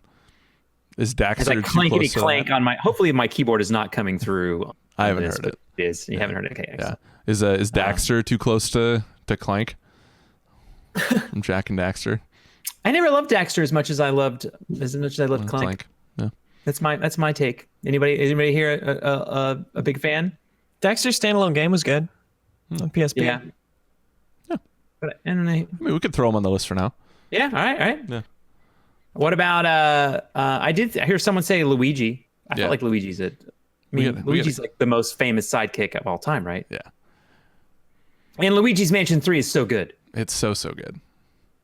So good. All right, do you guys have any other entries? Do we think we can get this? Do we have a list? Do we think we're being fair? We get, and this is the best part. Whenever we finish a list, there is someone hastily sending us an email to podcast@gameinformer.com Yeah. to let us know what we missed, and I appreciate those. I'm gonna say I'm not saying no. I'm saying keep them coming. Are we counting does Cortana count as a sidekick from Halo?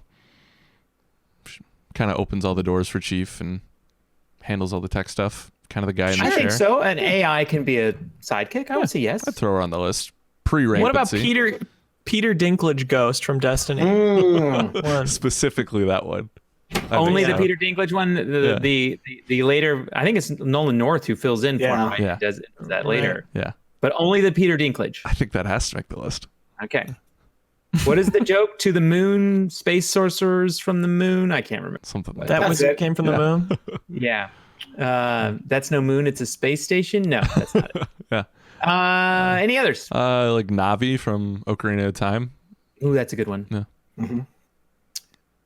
I think we have enough. We almost have 10, so we can get to 5. Okay. So here we go.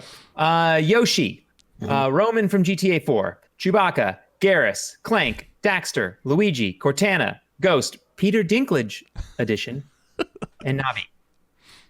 What are the 5 there? You're grabbing your beard there, Jeff. I'm That really means you're thinking this is important stuff, man. This is very important. This is very important.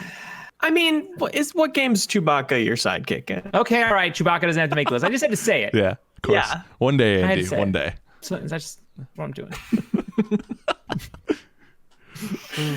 All right, Chewbacca, as always, removed from the list. All right, let me delete him. Yeah. How about someone pick? Someone be brave. Give us one you think that has to be on there, or I'll do it. give you Luigi, it. right?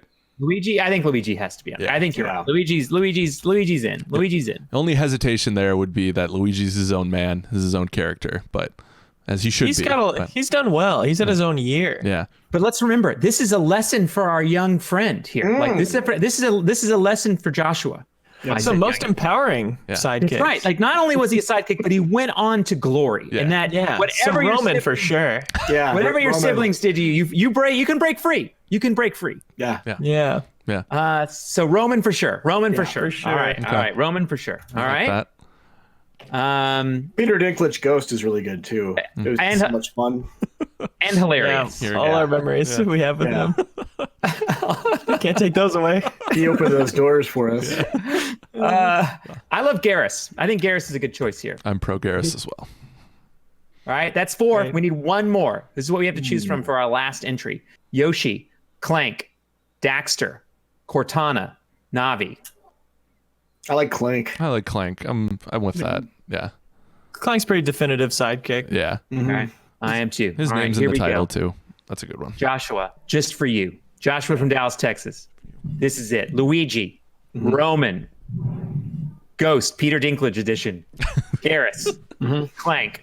What a list of sidekicks. Can you believe this is like, we do content. Look, did you see how fast we did that? That was under 5. I mean, it had to be under 5 minutes, Like right? It's like that, that. yeah. Boom. That's how good we are. Yeah. That's how good we are. How quick we are. I do think that's one of our better lists too. Quality. Honestly, yeah. Come to the Game Informer show for quickly put together content. Where else can you get that, right? Where else? Where else, everybody? Where else? Can't Don't do tell it. him. Don't tell them.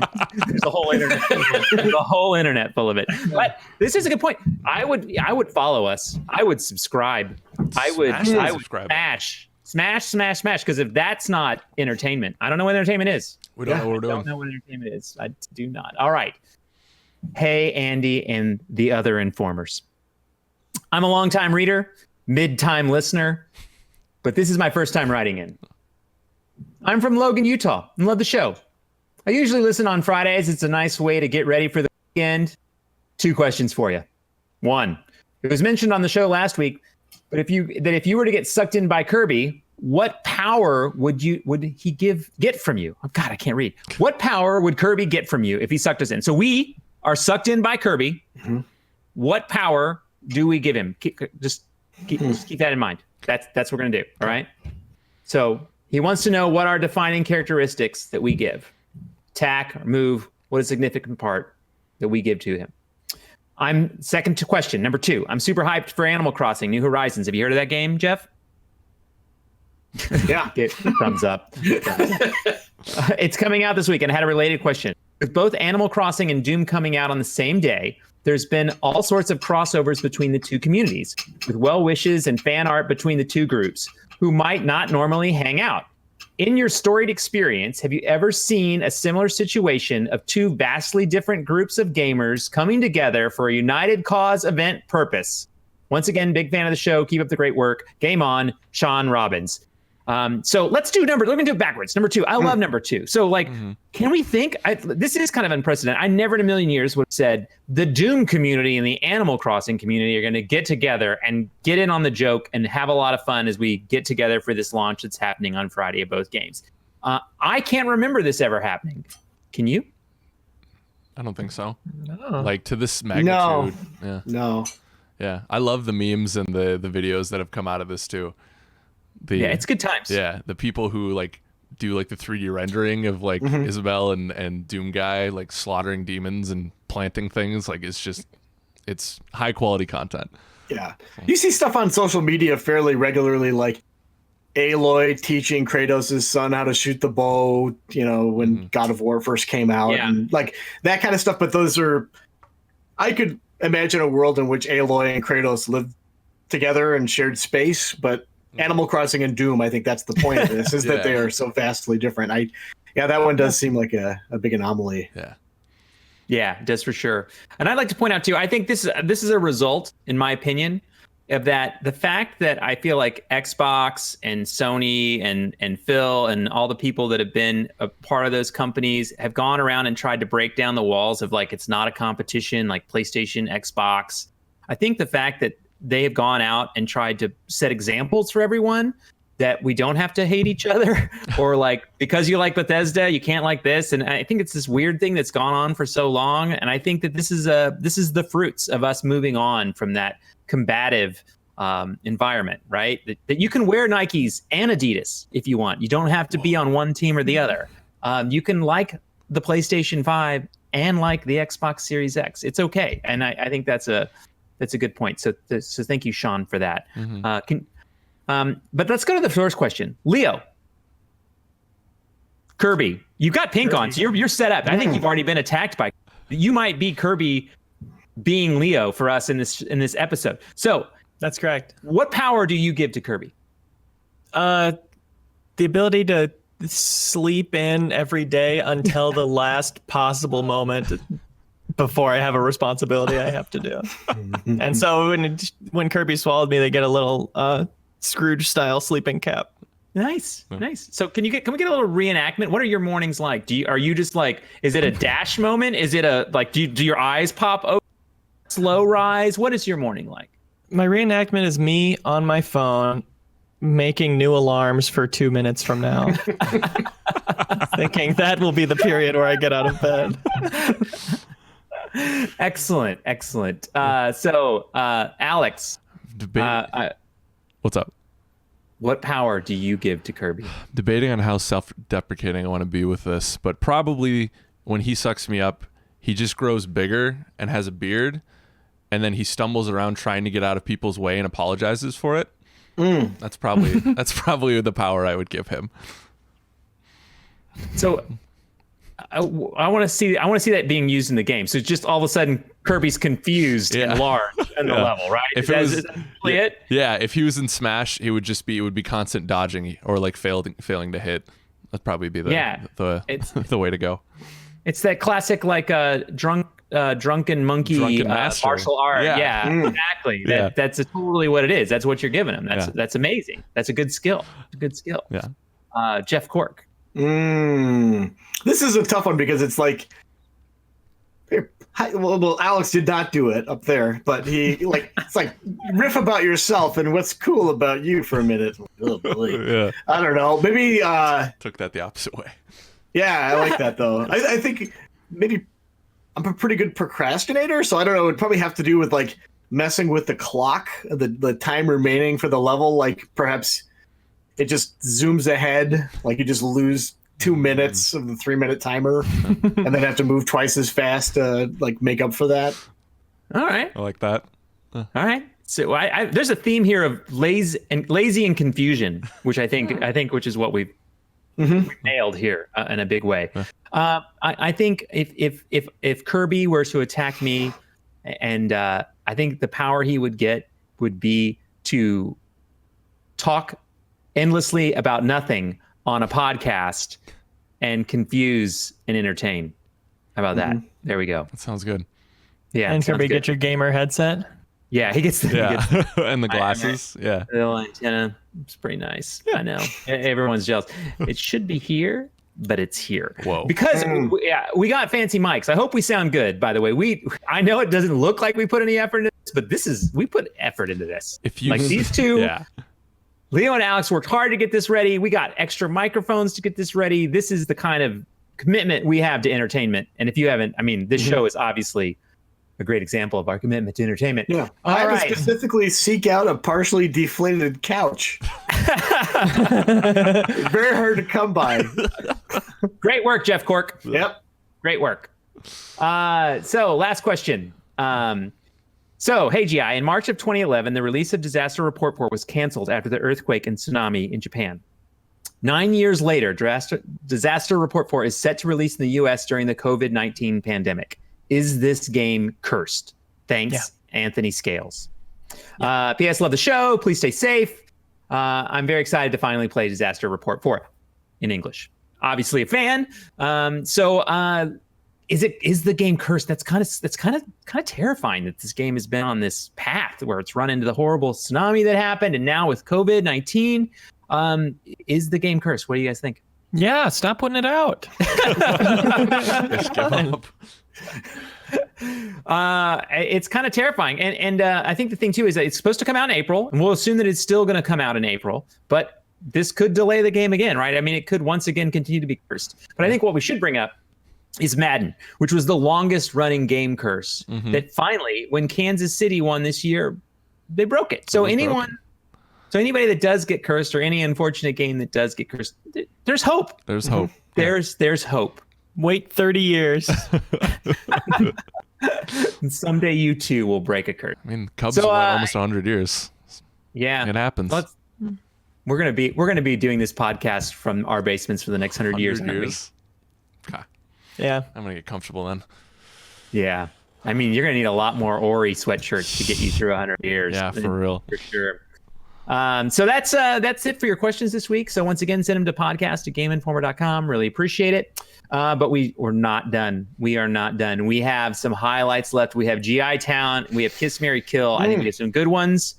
So hold on. Things are about to get real good. So, hello, Game Informers. I have an addition for GI Town. GI Town's inhabitants want to explore, colonize, and defend or conquer the galaxy. Choose 5 iconic gaming spaceships of any size or type. Colton from Massachusetts. So, spaceships. We're going to colonize this galaxy, everybody, but we need fancy spaceships to do this. What do you got? I mean, I know I'm on the Mass Effect train already, but the Normandy, I feel like, has to be on that list, right? I literally set that question up for you to answer it exactly that way. So thank you for taking the cue there. I'll be here the rest of my life. I think the Normandy too is a slam dunk, but there's got to be more. There's got to be more. Jeff Cork, what spaceship do you want in like the Town? Vic Viper, or is that R-Type? Or am I misremembering that? Viper? The Vic Viper? Oh, I don't know. I think we all have the internet. We can. This is like a new show. We should really get like laptops on the desk when we redo the desk in the show because everyone Because it hates it. That'd be cool. Just a giant screen. Vic Viper from Gradius. Gradius. Okay. How embarrassing. That's a good one. That's a good one. I mean, I think the R-Type is the R-Type, right? The R-Type ship is pretty cool. Yeah. Right. I mean, I think that's what it's called. There were all those games that kind of had the like classic, like kind of, Japanese transforming ship that I always was kind of a fan of. Right. Like I like the robot transformer. It's also a plane. Right. I feel like we need one of those. Does anybody know? Those? There was that old PC game Thexter that had like a transforming robot plane that you could go into those two forms. And Yeah, there's also a game from Konami for SNES that was like the same thing that I loved. I can't remember what that is, but all right. So we got the Normandy, we got the Vic Viper, we got the R-Type, and what was the game you just mentioned? Thexter. Oh my god. THEXDER, I believe.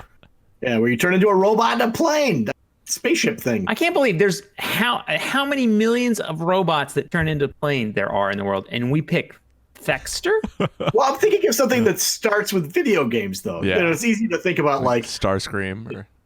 Yeah, exactly. But we like to keep it within the realm of games, ground right? it. Yeah. Okay. All right. I understand you. All right. I'm not going to spell Thexter right, and we don't know what the ship's called. Right. I believe it's just Thexter. That's his name. He's a big nerd. I keep hearing Dexter, by the way, which is what I hear. Maybe that's because we did the sidekicks earlier that's what I'm hearing. But okay. All right. Dexter. All right. Any other ships? I love the Galaga. For me, iconic. I know we talked about it in the arcade. I love the Galaga ship. I don't know why. Because you can get, if you see another one, it can come down and you got 2. Yep. You can have 3. Like you can set up a whole series. You can have 3? I think you can have 3. Oh, wow. I saw a game when we were at GameWorks the other day. Yeah. I saw some crazy version of Galaga where they were like 19 ships altogether. I don't know what was going on. I was kind of scared, but I was like, that's insane. Yeah. Someone has taken it to like the crazy point. So yeah, Galaga. I like the Galaga ship. Yeah, that's a good one. I'm reading here there's something called the Death Egg in the Sonic series. Oh, that's Robotnik ship? That's Robotnik ship. Yeah. Yeah. Never heard what it's called. I love that. Death Egg? I mean, I think Death Egg. I do like the idea of showing up to another planet, being like, where are you from? We're from GI Town. This is our Death Egg. What up? Right? Like that's a good name. That's a good name for a ship. Yeah. We assure you it doesn't mean anything scary, these words. Don't worry, we come in peace. I love the little ship from Outer Wilds. Yeah, I was just thinking about that because I saw your poster. Oh, would you? Oh, yeah, it is in the background. Outer Worlds. Oh, how embarrassing. We're still doing it. We've all been quarantined for a while, everybody. So let's just remember that.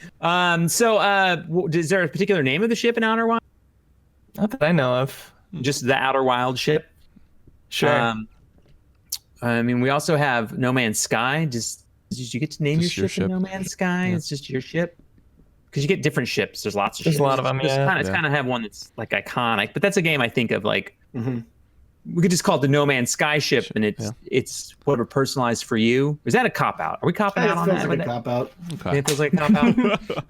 What's does Samus's ship have a name from like Super Metroid? You know what? It's just Samus ship.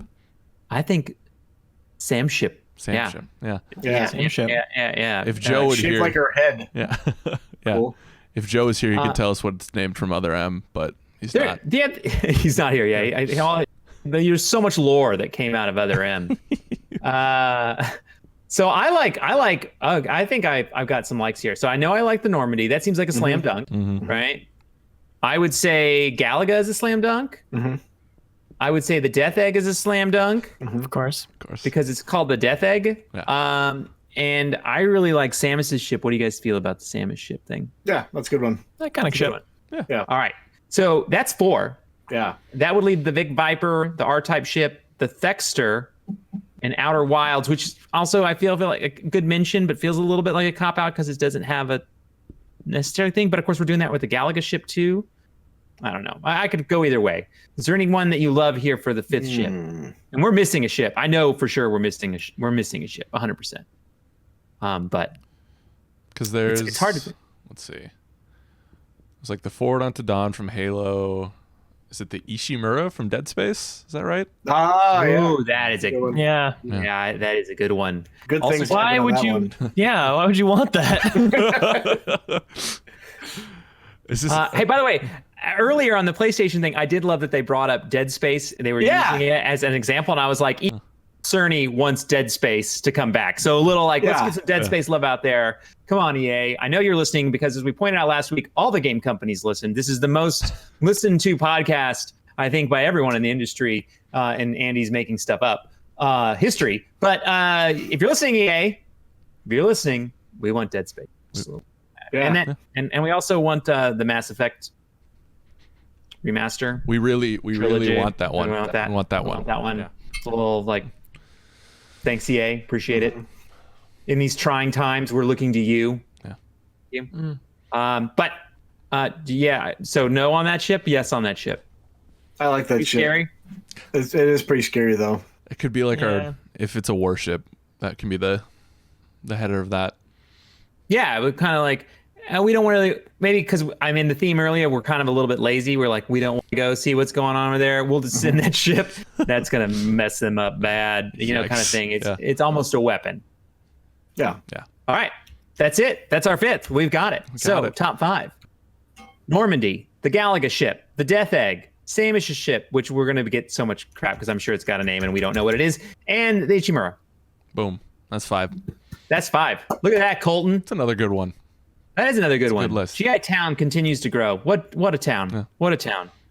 What town. And what's facing us all today? We all wished we lived in GI Town because there's no viruses in GI Town. Absolutely not. Until At we least count down the top 5 viruses. Yeah, exactly. Down. Yeah. Which is totally gonna come. Totally gonna come. All right. Yikes. So next up, it's funny. I don't have the timer like we know. So when we're in the studio, there's a monitor that has a timer that kind of lets me know how long we're going. Yeah. I probably should have started a timer when we started the show, but I didn't. So I can't make a comment whether we're going long or short. We're just What's your guess? What's your guess for how what's long your it's guess? An hour 40. pretty been? I think it's close. just about right. Yeah. Is that close? I think it's about an hour 50, hour 40. About an hour 50? Yeah, in between there. Yeah. Yeah, I like to use the Price is Right. I always want to underbid. Smart. Like Smart. we want to make sure Yeah. that you can get in there. So all right. Well, that's good. Well, Smart. we're doing all right. All right. So next up, we're gonna do some little kiss, marry, kill. You guys ready for that? There's some tough choices this week. Hello, fellows. There are games I wish to see come back from the grave in this next gen of consoles. So based on this, I made a PS5 list. These games are Infamous, Jak and Daxter, and Resistance. For a fan of each of these series, it's especially hard for me with every game having and many memories with friends. Love the show. Look forward to listening every week to make the workday go by a little faster. Thank you, Sean from Kingsford, Michigan. Thank you, Sean. So it is Infamous, Jak and Daxter, and Resistance. And we put these together because one's from Naughty Dog and the other are from Insomniac, because our friend Sean loves these games and he wants to see what order we put them in. He ordered them. So after we've done it, I will read his version of who he would kiss, marry, kill. Okay. 3 games. All right. So who wants to go first? Kiss Resistance. Kiss Resistance. Marry Infamous. Kill Jak and Daxter. Jak and Daxter is like beloved.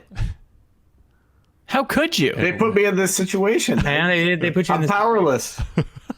That was also, by the way, that's another reference to today's PlayStation 5 event. They showed Jak and Daxter there for a second about how they used it to make levels. That was a good. Once again, if you're listening, we take another Jak and Daxter game too, as I continue to do those. Yeah. All right, Leo. Kill Resistance.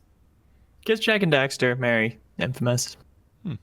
And are we talking about on PS5 specifically? Yes, PS5 specifically. See, this is what he wants on PS5. Yeah, Infamous is the only one I want to see on PS5, and even that I don't want to see that much. Really? The marriage of convenience. Right. No, I loved Infamous. I don't know why. I liked it too. Infamous. I'm more interested in Ghost of Tsushima. We'll see if that's a flop, and I wish they would go back to Infamous, but I doubt it. Yeah. I mean, I want them both to be good. I want them to make them both. Yeah. I want to make them both. I want Ghost to be really good. I have like a weird, like, just because we're on the subject, I have a weird version of Ghost in my head that's like I've designed the game in my head, and I don't know if it'll ever live up to it because I have very high expectations for Ghost of Tsushima at this point. It's gone off the rails in my head, and it's a little dangerous. Alex, how about you? Marry Resistance because I like the alternative history and I think they could do some cool stuff shooter wise with it. I would kiss Jak and Daxter, give a little love to the platformer, and then I'd kill Infamous. Poor Infamous. Poor Infamous. Yeah. I saw looks from the other two, but it's who I am as a man. It is. It is. And these are hard choices. Yeah. Not happy about it. Not happy about it. I too have to make some tough choices. I kill Resistance. I kill Resistance by Resistance. I'm sorry. I kiss Jak and Daxter. I'd like to see another Jak and Daxter, but I'm not like dying for it. I would marry Infamous. I'd marry Infamous. And our friend Sean, by the way, his list is he would kiss Resistance, marry Infamous, and kill Jak and Daxter. So you're not alone in your killing of Jak and Daxter. Yeah. You and Sean are squad like mine. Oh God. And he loves all those series. Yeah. By the way, that's very important. It's a very important point that we love all these series because the next one is, you're not going to believe this one. This one's going to be tough. Yikes. Really enjoying the podcast recently and listening regularly after only tuning in for ones during big topics like E3 in the past. So thank you, by the way. Yeah. And everyone, even when I have a bad headline or it doesn't seem like an interesting show, listen anyway. Because we might say something interesting. You never know. So the community emails is consistently fun time. Kiss, marry, kill is a particular delight. One suggestion, it would be cool if you would go into a little bit more of what type of game you would do when you marry and kiss a franchise beyond the general AAA indie divider, which is a good point I should bring up for everybody. What we kind of do here is that the marry means you'd kind of give it the AAA experience. Kiss is like, kind of an indie, kind of cool, mostly invested, and kill, of course, is kill, just so you understand the rules for any new listeners. I think hearing your design sensibilities would be neat. I understand this would take up more time, though. Hope you can find time for this one. So what he's asking is for us to do Rockstar franchises. Yikes. He just gave us 6, and I was like, oh, this is not a good choice. And, we know Rockstar is listening, so we want to make sure they know we love them all. But it's a tough choice. This is a tough choice. So I split them up. I split them into kind of 2 tiers, which is the open world games, being Bully, Grand Theft Auto, and Red Dead Redemption. And then I took the other one and I did Manhunt, Midnight Club, and LA Noire as kind of like oldies but goodies that have not been around, even though Bully was the same way. I guess it's not been around for a while. But we haven't seen those in a while and what you do with them. So we're going to do 2 rounds. So let's start with the easier one, in my opinion, which is Manhunt, Midnight Club, LA Noire. And once again, this is from Paul T. from New York City. So thank you, Paul T., for your choices here. So, Alex, you always try to hide, I think, a little bit. I'm going to make you first on this one. Okay. You are first. Manhunt, Midnight Club, L.A. Noire. I'd marry the crap out of L.A. Noire because I loved L.A. Noire for all of its problems. I love that setting. The detective stuff didn't always work, but I thought it was a cool idea. Because I think I don't like it's because I don't really have like a ton of experience with the other two. So I guess I would. Well, do you like racing or do you like kind of Manhunt's weirdness? I'd be curious to see what those writers could do with Manhunt. Yeah. You know, like I think there's a good story in there outside of just like shock value, I feel like. So maybe I'd kiss Manhunt and then say goodbye to Midnight Club because there's other racers. So yeah. Oh, poor Midnight Club. How about you, Leo? Same list. Same list? Yeah. Okay. All right. Yeah. Noir was cool. How about you, Jeff? Gonna marry Manhunt. I'm gonna kiss.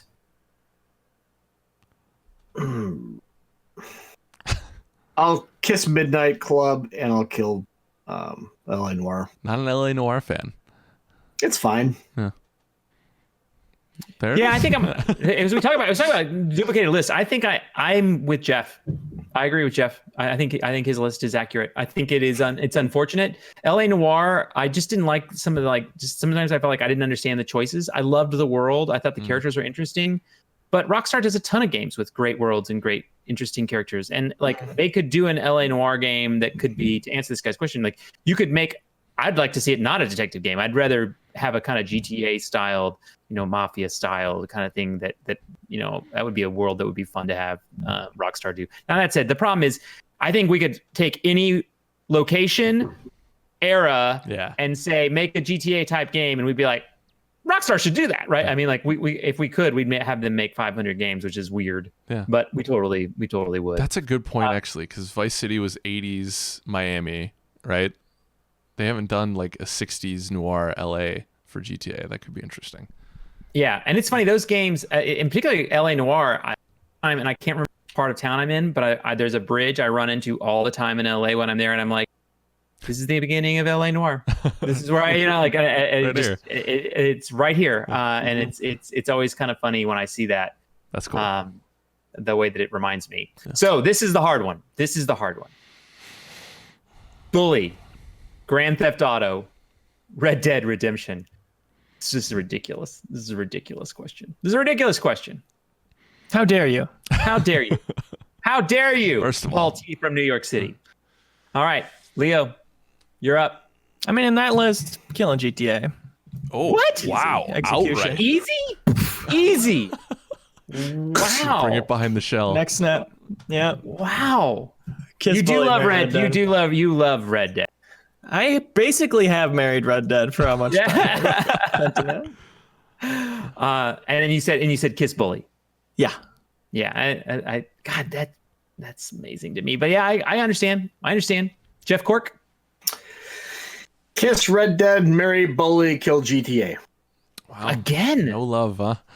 It doesn't mean you don't love it, but I know. You do have to murder it. To murder it. Yeah. How about you, Alex? Kill Bully. I would marry GTA and kiss Red Dead. I think GTA you can do more stories than I like. I'm a city boy, so I like the more centralized city stories. So what? Get the hell out!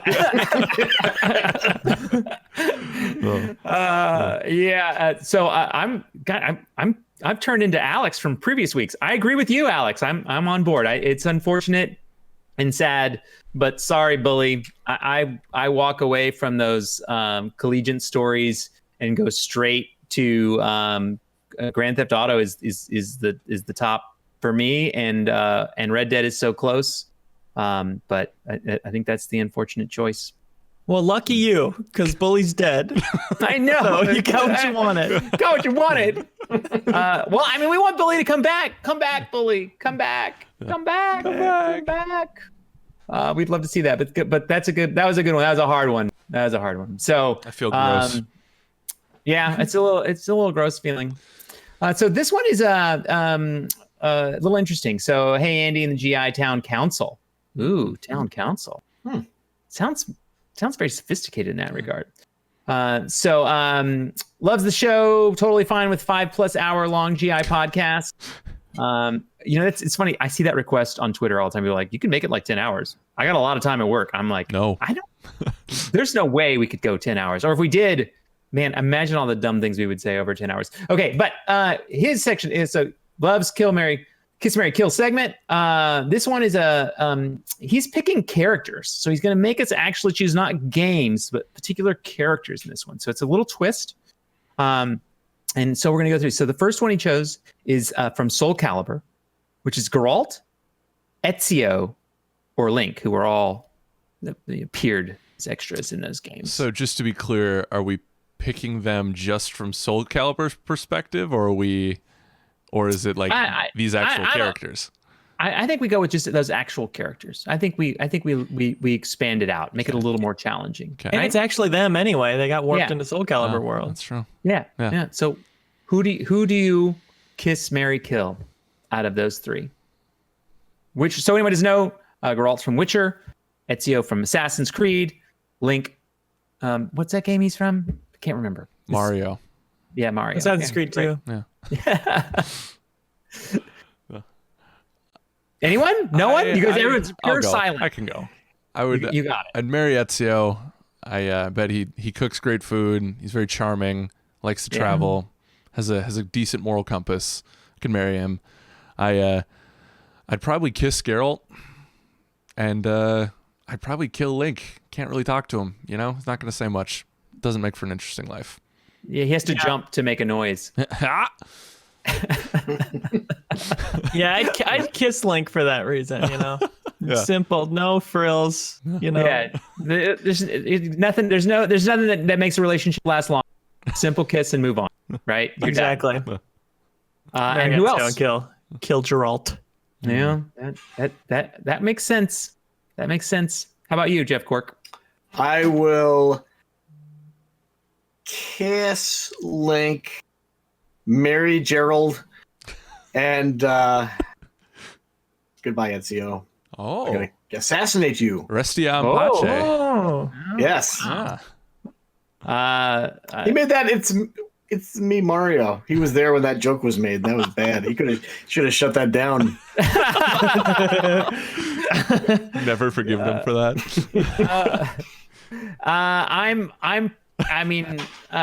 Ezio is a charming man. I marry Ezio, kiss Link, and unfortunately, I think even though he might be the most interesting character of the lot, I probably kill Geralt, even though, you know what I mean? Because I'm just basing it on their characters, not like what games I want to play, right? Which I felt like that's what we did. If we changed it up about what game you would play, I think we'd do a different list, right? Correct. Yeah. That's the challenge definitely. here, is that we're talking about the person themselves. Yeah. This one's a little easier. And I like this because it's a twist on the Soul Calibur theme again, but it's like, these are all kind of bad guys. So Spawn, Darth Vader, and Kratos. Spawn, God. Darth Vader, and Kratos. Which, by the way, I'd like to point out a little bit, like Darth Vader just feels like with this I'm your father thing, it feels like I almost feel like we almost have to all kill Darth Vader. Otherwise, it's maybe... It's like odd. a daddy thing. Yeah, it is. Yeah. Isn't Yeah. it? But he's only You got to kiss Darth Vader. You gotta kiss Darth Vader. All right. Yeah. silly. You got to marry All right. Kratos, and bye-bye, Spawn. Yeah. Bye, Spawn. That's mine too. Kissing Spawn would be gross. Yeah, it would be gross. Yeah. Yeah. Well, we're kissing Darth Vader mask on or mask off? Starts with the mask on. As things Then get you push heated. the buttons on his little chest panel the way he likes. And his nipple flaps open up. Okay, that one's weird. Okay, all right. I agree. Let's move on. Thanks, Alex, from incredible. North Carolina. That was We're all in funny. agreement. Thank you. That was interesting. Last one here is greetings, Andy and crew. He's enjoying the segment of the show, and I thought throw one our own way. And I thought it fell back into a little bit earlier, which was sidekicks, which was this guy wanted to do delightful duos. So here are our delightful duos. Jack and Daxter, Banjo and Kazooie, and Toe Jam and Earl. Now,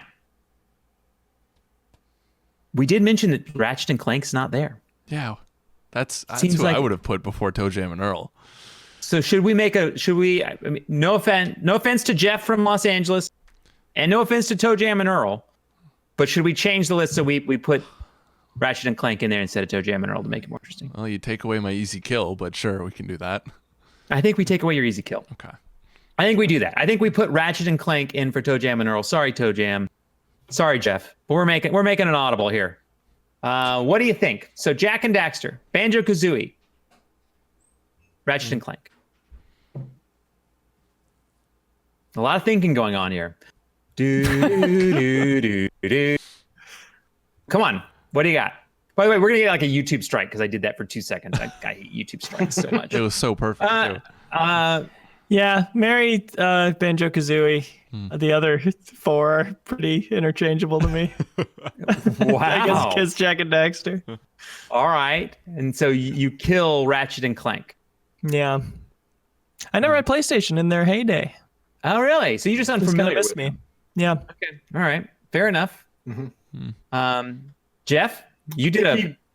Kiss Banjo and Kazooie, marry Ratchet and Clank, and then kill Jack and Daxter. Oh.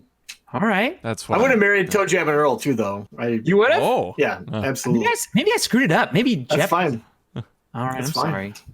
Yeah. Sorry. My list is the same as Jeff. You By the way, would Clark, you marry should Toe really- Jam and Earl? No, I'd marry Ratchet and Clank. Marry Ratchet and Clank. Yeah. Yeah. I just want to say, Cork, you should really say I would marry my wife first off. For all Oh no. yeah. She's probably around if we yell loud enough. You're probably not wrong. Yeah. I'm Ratchet and Clank, marry, Jack and Daxter, kiss. I kill Banjo Kazooie. I'd like to see you try that, Andy. They would annihilate you. The vast array of abilities. Well, bring it on, Banjo and Kazooie. Bring it on. Oh, ridiculous. It is ridiculous. Jeff from Los Angeles, thank you for that. I did want to point out that that's a show. Let's call that a show. So our first show, given the crazy new circumstances, please support us.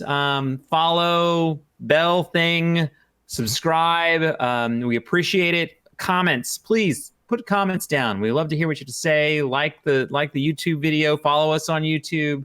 Follow us on Twitter. We all have handles. We're out there. We're saying stuff. We're stuck in our homes. We need human interaction. That's where you come in. Please. Talk to us. Please. Follow And- us on your streaming platform of choice. Cork is going to be streaming a ton of Animal Crossing. Yes. Yes, he is. And I thought about Next this. week. Yeah. And let me know. I actually, now that we have this, I've set up to stream. I actually streamed the other night for just a moment. I think one person hopped on. One person. You got to promote it. I'm not going to promote it. I ninja'd on. Oh, I see. Well, But not like Yeah. That'd Not be- like ninja. Yeah, be no, I against meant like an your actual ninja. Like I hopped in and I did the smoke screen and I disappeared. yeah. I did some Ori. There you go. But I've been thinking about doing some of that too. I don't know why, just because it feels like the time, Good. right now, Yeah. stuck at home. So Yeah. send me a tweet or a comment. Would you watch it if I did that? I don't even know. I'm not the best gamer in the world, but I'm not the worst. So there's that, So there you right? go. Wow. Yeah. Yeah, not the worst. Yeah. Not the worst. But yeah. So go ahead, Alex. Or no, Leo, were you going to say something? No. Oh, okay. I was just going to Jeff, say. were you gonna say something? Yeah. We made it all the way Wait, through hold the on. show without something like this happening. Who's what? Damn it. No, yeah, Jeff's gonna do the Animal Crossing stuff. We're gonna be doing some Doom streaming. And we did the Call of Duty thing yesterday or 2 days ago. Now that you're watching this, so we're trying to fill that time for you and us, our sakes. So we're gonna do a lot of good stuff. So please come watch, come hang out. Let's take our minds off this stupid thing that's going on outside right now. Yes. Yeah. And to that point, everybody out there, be safe. Thank you for listening. We appreciate it. I hope you enjoyed the show. Send in your stuff to podcast@gameinformer.com, and we will see you next week from our lovely homes. Thank you so much. Bye, everybody. Bye.